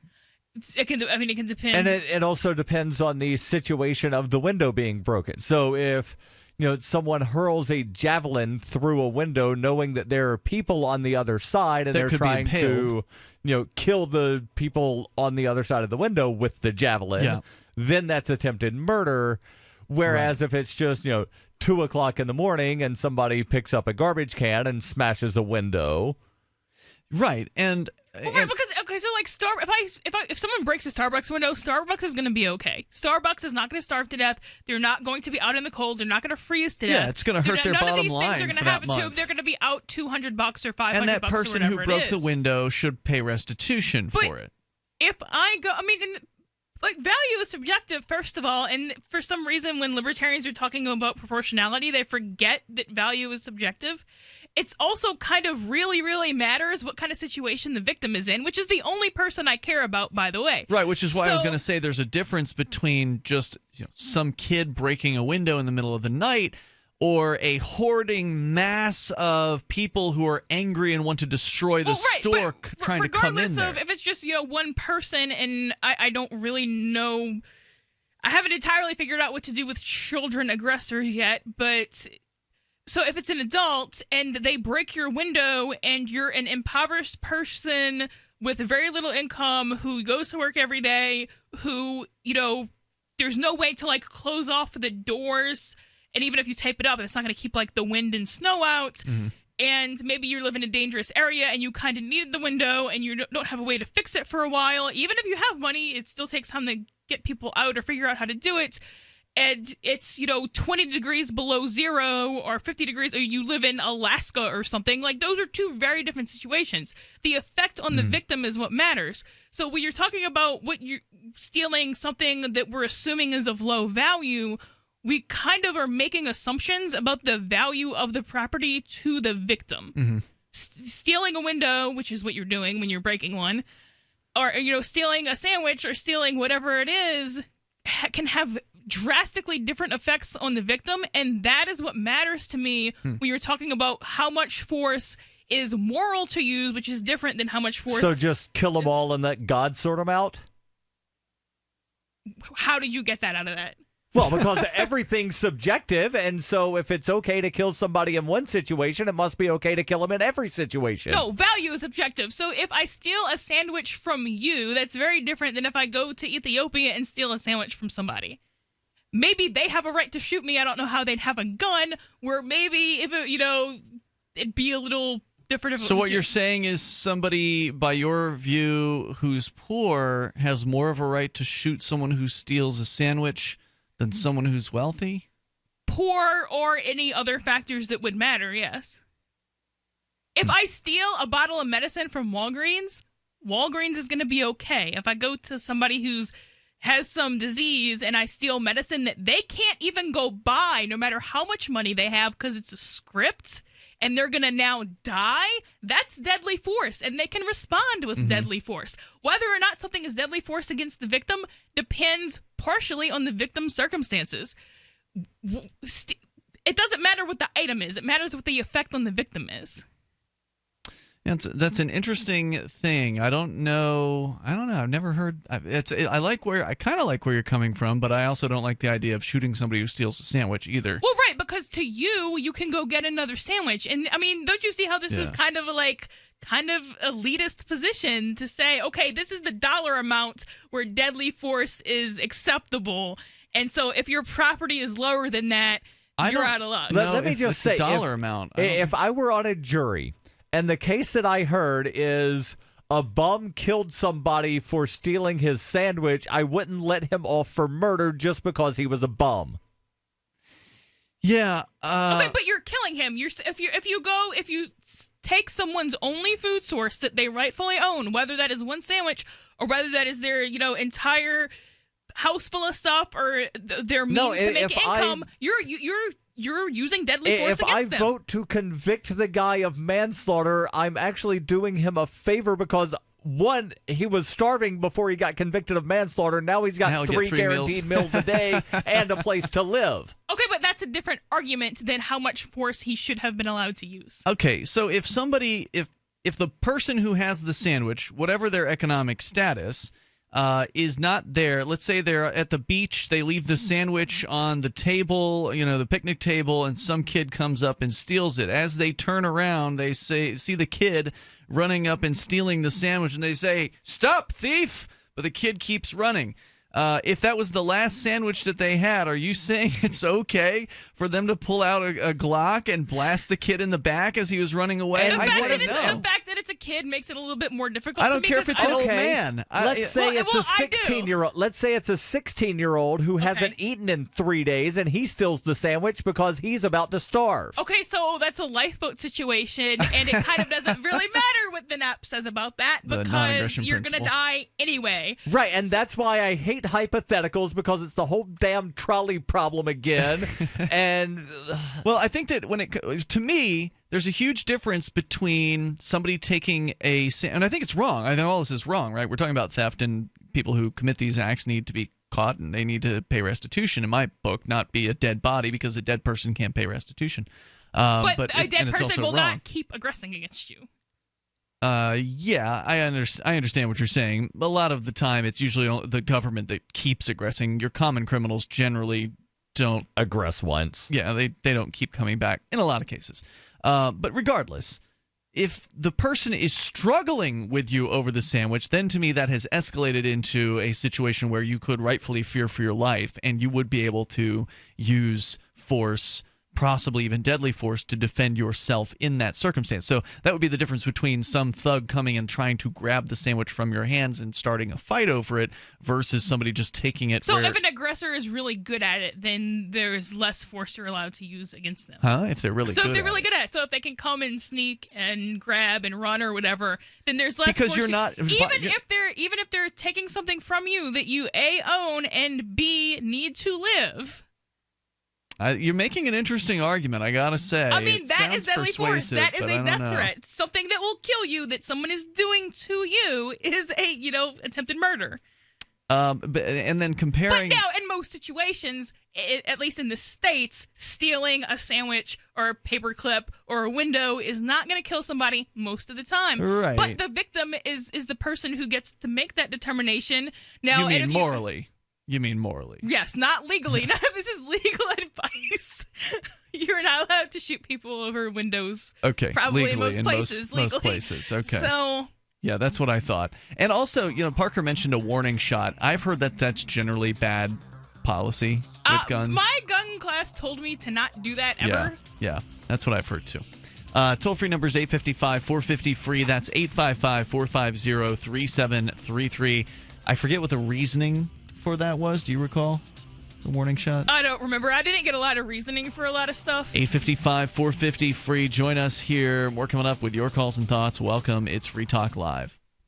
Back to the program in a minute, but first I've got a special free giveaway. I've got 100 free trials of the belly flattening breakthrough new biotics here, and I've been authorized to give them away to the station's first 100 callers right now. So if you want to see what you'd look like with a flatter belly, call now. Don't even wait till I stop talking. Only one free trial per caller, though. Don't be greedy. Okay, here's the number. 1-800-984-5648. I'm guessing it works pretty fast because it says here that if your belly flattening results are too dramatic, you're supposed to reduce use to every other day. And it looks like it's made from natural ingredients, too, scientifically formulated to cleanse pounds of toxic sludge from your body. Okay, this is it. If you want a flatter belly, be one of the first 100 callers right now to claim one of these free trials. 1-800-984-5648. If lines are busy, try again. 1-800-984-5648. Call now for details. 1-800-984-5648. Think about this. Your community's aging water infrastructure systems are very likely to be contaminated with heavy metals like lead, disinfection chemicals like ammonia, chlorine and chloramines, and pharmaceuticals like statins, pain meds, and antidepressants. And no, water treatment plants are not equipped to filter these pharmaceutical toxins out. Protect your family's water supply with the trusted Big Berkey water filter. New NSF EPA certified lab tests show Big Berkey water filters remove chloramines, pharmaceuticals, BPA, pesticides, bacteria, and viruses. And our filters last for years at less than 2 cents per gallon. Big Berkey, the one powerful enough to purify stagnant pond water. Get your Big Berkey today. Call 1-877-99-BERKEY or click BigBerkeyWaterFilters.com. That's 1-877-99-BERKEY. Big Berkey Water Filters, for the love of clean water. Anyone can publish on the internet, but not everyone is publishing material suited for online reading. According to the Yahoo Style Guide, it cautions that internet content has a few seconds, 3 or less, to encourage people to read more, to take action, or navigate to another one of your pages. So make it easy for readers to pick and choose.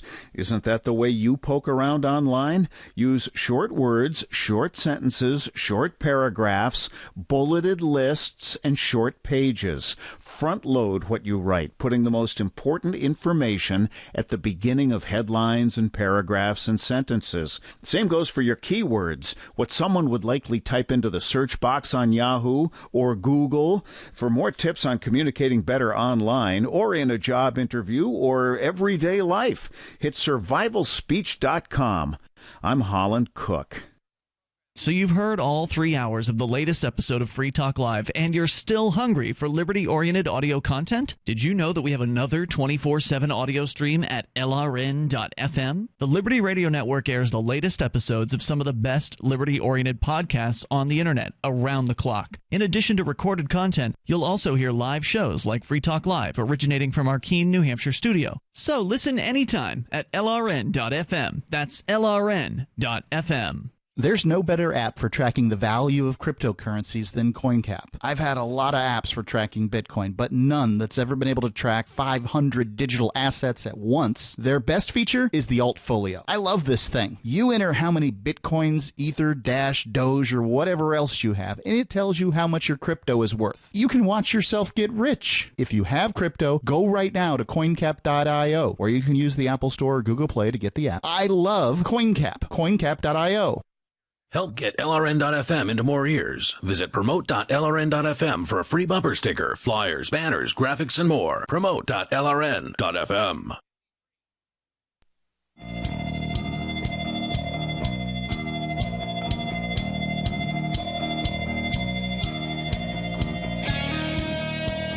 This is Free Talk Live, and you are welcome to join us here in these remaining moments. There's enough time for you. If you call in right now, our number is 855-450-FREE. That's 855-450-3733. Tonight with you, it's Ian, Melanie, and Darryl. As we continue with your calls and thoughts, of course, you can get interactive anytime over at freetalklive.com. Let's go to David. He's in New Mexico. David, go ahead with your thoughts. You're on Skype. David in New Mexico going once. David in New Mexico going twice. All right, so toll-free number tonight, 855-450-FREE. We've been teasing this one for a few days now as we Good thing we finally have a chance to get to it here. From ABS-CBN News, abs-cbn.com, from Manila, there will be no more war against illicit drugs, at least for the Philippine National Police. This after PNP Chief Director General Ronald Bato de la Rosa on Monday directed all police units to halt anti-narcotics efforts. And this was the last Monday, not correct. Not today. 1 week ago. To halt anti-narcotics efforts and put priority instead on the, quote, internal cleansing of its ranks. He says we have to focus our efforts towards internal cleansing, and by the time cleanse. Okay, now that's not English. The president will determine that and he will instruct us to go back on the war on drugs. But right now, no more drug operations, said De La Rosa in a speech at Camp Crame. The PNP is set to create a counterintelligence task force that will carry out its war on scalawags. Further, they said, quote, it will have no other mission but to run after scalawags in the PNP, which is, the National Police. Philippine National Police. Right. Cops with links to syndicates should pay attention. You should put up a fight so you die. The counterintelligence task force will kill you. In the meantime, the Philippine Drug Enforcement Agency will take the lead on Duterte's anti-narcotics crackdown. And we were discussing earlier about how many people have been killed. Yeah. The updated number that I'm seeing from 1 week ago from the BBC is more than 7,000. Wow. Since, what was it, June 30th of last year? So this isn't going to stop the war on drugs. This is just the national police saying that they're stopping the war on drugs. Correct. While they investigate their own agents for corruption, supposedly. Calls for a suspension of the war on drugs intensified following the death of South Korean businessman Ji Ik-ju, who was abducted by policemen from the Anti and strangled to death inside Camp Crame. President Duterte himself Sunday ordered the PNP anti-illegal drugs group to disband, saying he was embarrassed that anti-drugs officers had abused their power to engage in kidnapping, which, of course, is what the police do all the time. But they had the power to engage in kidnapping, and they abused that power. That's kind of how that sits in streets. Perfectly okay with them just killing people, Right. but kidnapping, that's too far. Well, it's always kidnapping. They just call it arrests, usually. Hours after Duterte's statement, De La Rosa announced Monday the suspension of the war on drugs and the breakup of the anti-illegal drugs group. More than 7,000 people have been killed since Duterte, nicknamed the Punisher, unleashed his bloody crackdown 7 months ago. In some 2,250 of those deaths have been because of police operations, and the rest are mostly under investigation. Police say many of those so far unsolved could be the work of vigilantes or inter-gang drugs violence. The campaign has caused alarm in the West, and rights groups accuse Duterte of turning a blind eye to a wave of extrajudicial killings by the police, mostly of low-level peddlers. Police deny that and say the killings are in self-defense. Yeah, I don't necessarily believe that I don't believe that half of the 7,000, I don't believe that half of the 2,200 are in self-defense. I think, very, very, very few of them are in self-defense. Well, and if you're going around kidnapping people and the people who you're actively kidnapping at that second kill you, that is not self-defense on your part if you kill them. Hold on, I'm losing track of Okay, what so these if, work. so if users a are not cop kidnapping the police. Right, but the police are kidnapping the drug users. Well, they're shooting So them to then death. if the drug users then kill them, that none of those are self-defense. I'm still lost here. Hold on. Run that by me one more time. So the government is claiming that these 7,000 cops were killed in self-defense? No, there were 7,000 drug users and or drug dealers alleged that have been killed since the summer of 2016. 2,250 of those were involved in police-related killings. At least. Right. The other 4,000 to 5,000 were unsolved crimes allegedly committed by other people who are not police. So what you have is an alleged vigilante justice situation out there where the people of the Philippines are now feeling like the president has their back and that they can go out there and kill anybody that they believe to be a drug user Right, or and drug none dealer. of those were self-defense because they were actively going out kidnapping people. Duterte is accused of turning a blind eye. This from people outside of the Philippines. They're accusing Duterte of turning a blind eye to the extrajudicial killings by police, and police are denying that they're extrajudicial killings, saying that they are done in self-defense. So the police are saying we've had to kill these people because self-defense. Right, we were going to arrest them for drugs, but they pulled a gun, and so we just had to blast them all 2,250 of them. Possibly all 7,000, because the other ones that are under investigation, they might wind up determining, this was done by a police officer. Well, and if people on drugs are that good at effectively using force against police officers, then maybe the drugs they're on aren't that harmful and don't need to be criminalized. That's not actually the case, but that's where that logic follows. Yeah, things are bad. I don't know. I did read the headline. I didn't read the full story, but there was the Florida man that had taken like some crazy amount of meth and was stroking himself in public and fought off several police officers. This was a while ago, right? It was a while ago. Yeah.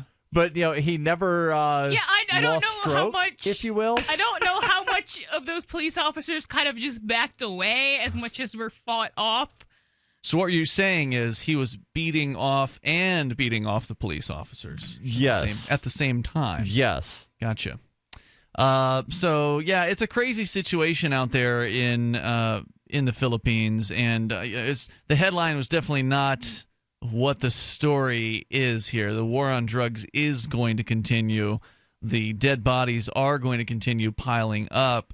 And I suspect that of these 7,000 victims so far, again, thousands of these cases supposedly not related to police, you're going to find that the police are not doing too much investigating on this stuff. In the sort of the same way that when a homeless person turns up dead, a lot of times the police don't put a whole lot of effort into that case because, number one, no one knows the person, or their families don't know who they are or where they are, and it's very hard to find advocates for the homeless. I'm not defending the practice. I'm just saying that wouldn't surprise me if the police put more effort into trying to find the killer of, let's say, a wealthy family or wealthy victim, as opposed to people who are, in a lot of cases, forgotten individuals. So in the case in the Philippines, you're probably not seeing much effort being put into trying to solve these crimes because, already the jails, the prisons there are filled to the brim with people. They really don't even have any room to put anybody anywhere. It's just an absolutely sick situation. And you did mention the idea that you didn't think that the drug users would be likely to be shooting back or whatever, that the claim that the police are making is likely fallacious, that this was self-defense on the part of the police to kill 2,250 people. And I think that in most cases you're probably right, though you could argue that in a situation where there's a death penalty for dealing drugs, it is more likely to attract the kind of violent criminal that would be likely to go ahead and shoot back. Right, but some of these people are only in possession. They're not actually dealing. That's correct. That's as I understand it. But my point being that when you prohibit drugs with the death penalty, the dealers are more likely to be the rough and tumble kind of violent people rather than just your average user who just wants to get high. Because when you increase the amount of risk involved in the profession, it attracts the tougher ones. Of the 7,000 people that have been killed, we don't know how many were dealers, how many were just users.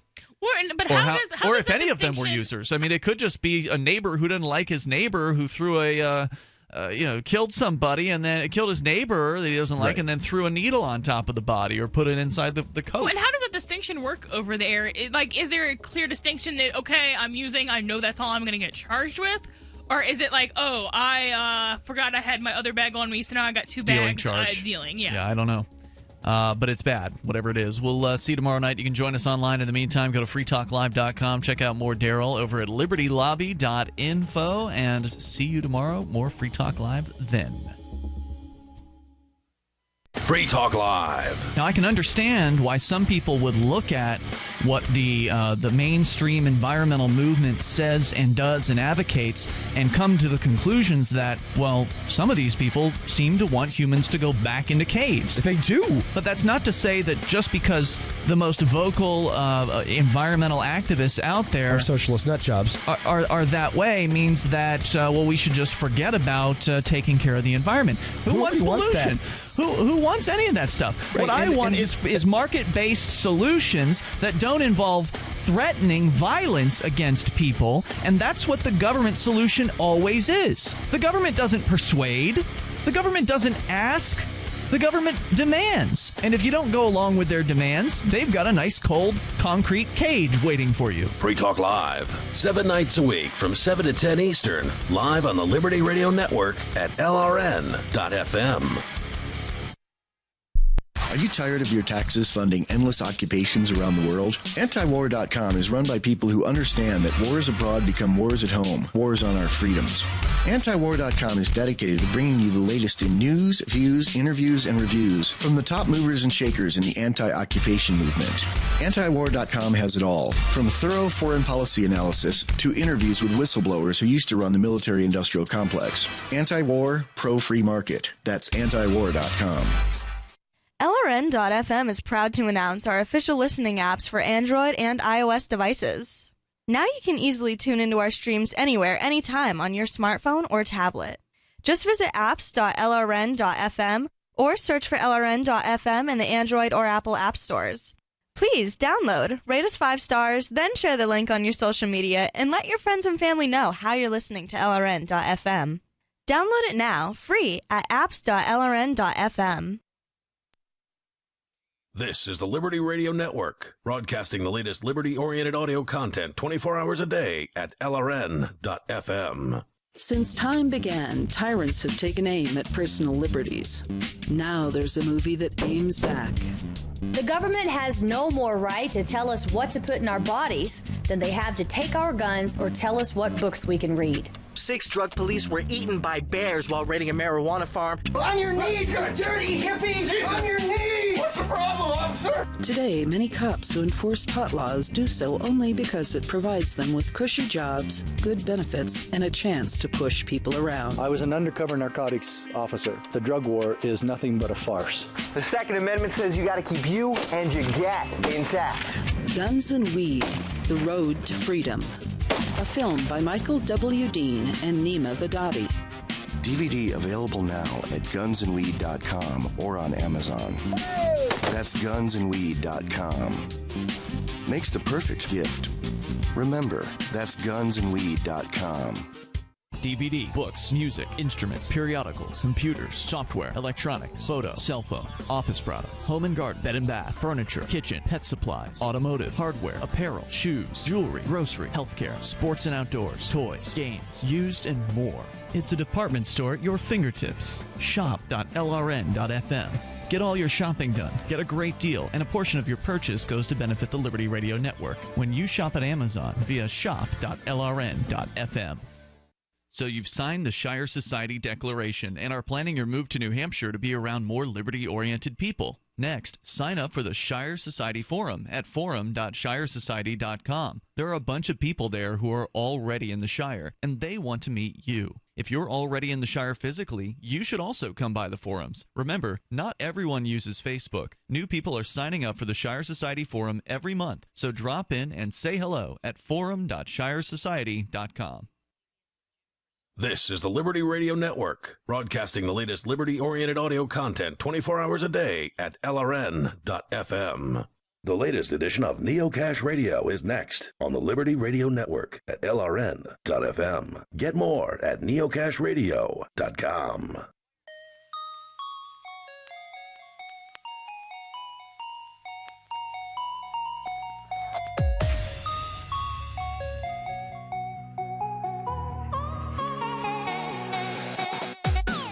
You're listening to Neo Cash Radio, where we discuss the future of money today, in the future, and in right now. It's JJ in the studio with you, and Darren. And Bitcoin Unlimited launches version 1.0, the People's Blockchain of China, The demonetization of India may lead to cashless biometric control grids, and much more with episode 192 here on Wednesday, February 1st, 2017. Darren? JJ, in the traditional markets, we have gold up to $1,210, silver's up to $17.51, oil is up to $53.55, the Dow Jones is down to 19,890. The 30-year Treasury yield is down to 3.084. The euro is steady at $1.08. The Chinese yuan buys 15 cents, and the British pound is up slightly, buying $1.27. Thanks, Darren. In the crypto markets, Bitcoin is up to $976. Litecoin is up to $3.99. Zcash is down to $39.94. Dash is down is up to $15.90. Ethereum up to $10.68. Monero up to $13.10. Augur Rep tokens down to $4.18, and one Doge is still in parity with one Doge. Just a reminder that you can tune in to Neocash Radio every Wednesday night. Don't want to miss a single moment of awesome Neocash content, including special episodes and bonus interviews?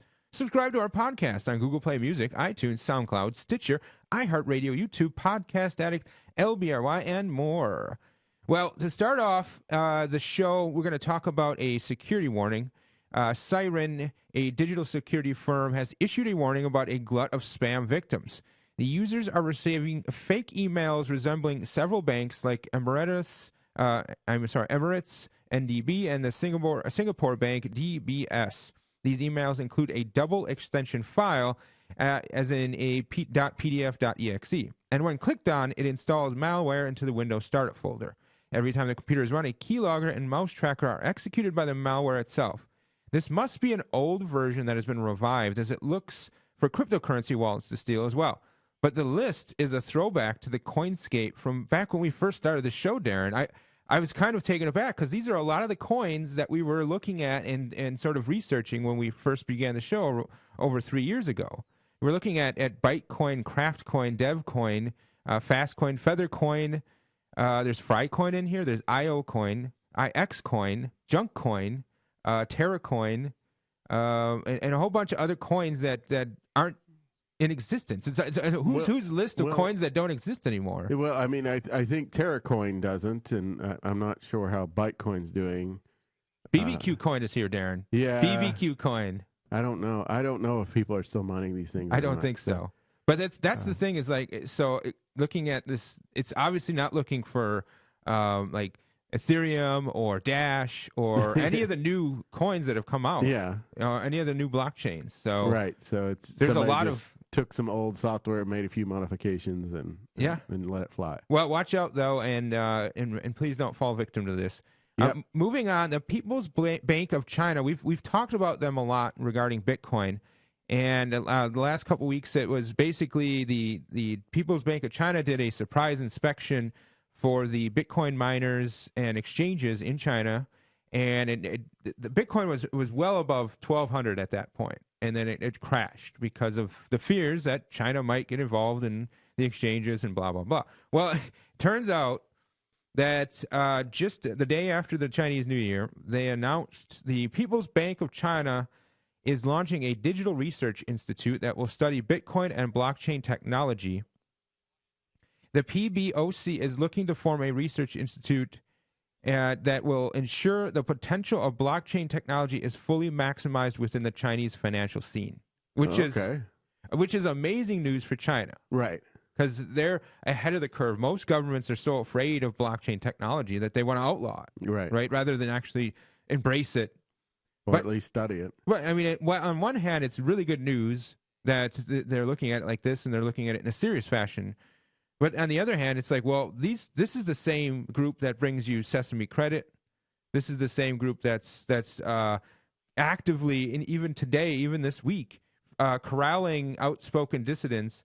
And just recently, they had one of the richest men of China was in Hong Kong, and he was, I don't know if arrested, I don't know what the right word is, but he was captured and then moved to mainland China and brought there. I mean, not like he was under arrest or anything. He was just sort of grabbed, and he was returned to mainland China. So like this is that sort of country, and it's like Well, I mean, blockchain technology can be used to do a lot of different things and a lot of things efficiently and well. Right. And cataloging all of your people is probably one of them. Yeah, I mean, imagine it could. the biometrics of each person on a blockchain. Like a token at their birth. And then you could verify everybody's identity with cryptographic methods. But, yeah, so that's strange. Well, so that's the latest news from China. Darren, I want to talk about Venezuela now. Yep. It seems to be hazardous to your health for Bitcoin mining. Yeah, so there's been 4 arrested in connection to Bitcoin mining. They have the article I read from MarketWatch. It doesn't really have many details, but it says they've been charged. The 4 people have been charged with stealing electricity and cyber fraud. So cyber fraud. Yeah, I'm not quite sure what that would mean.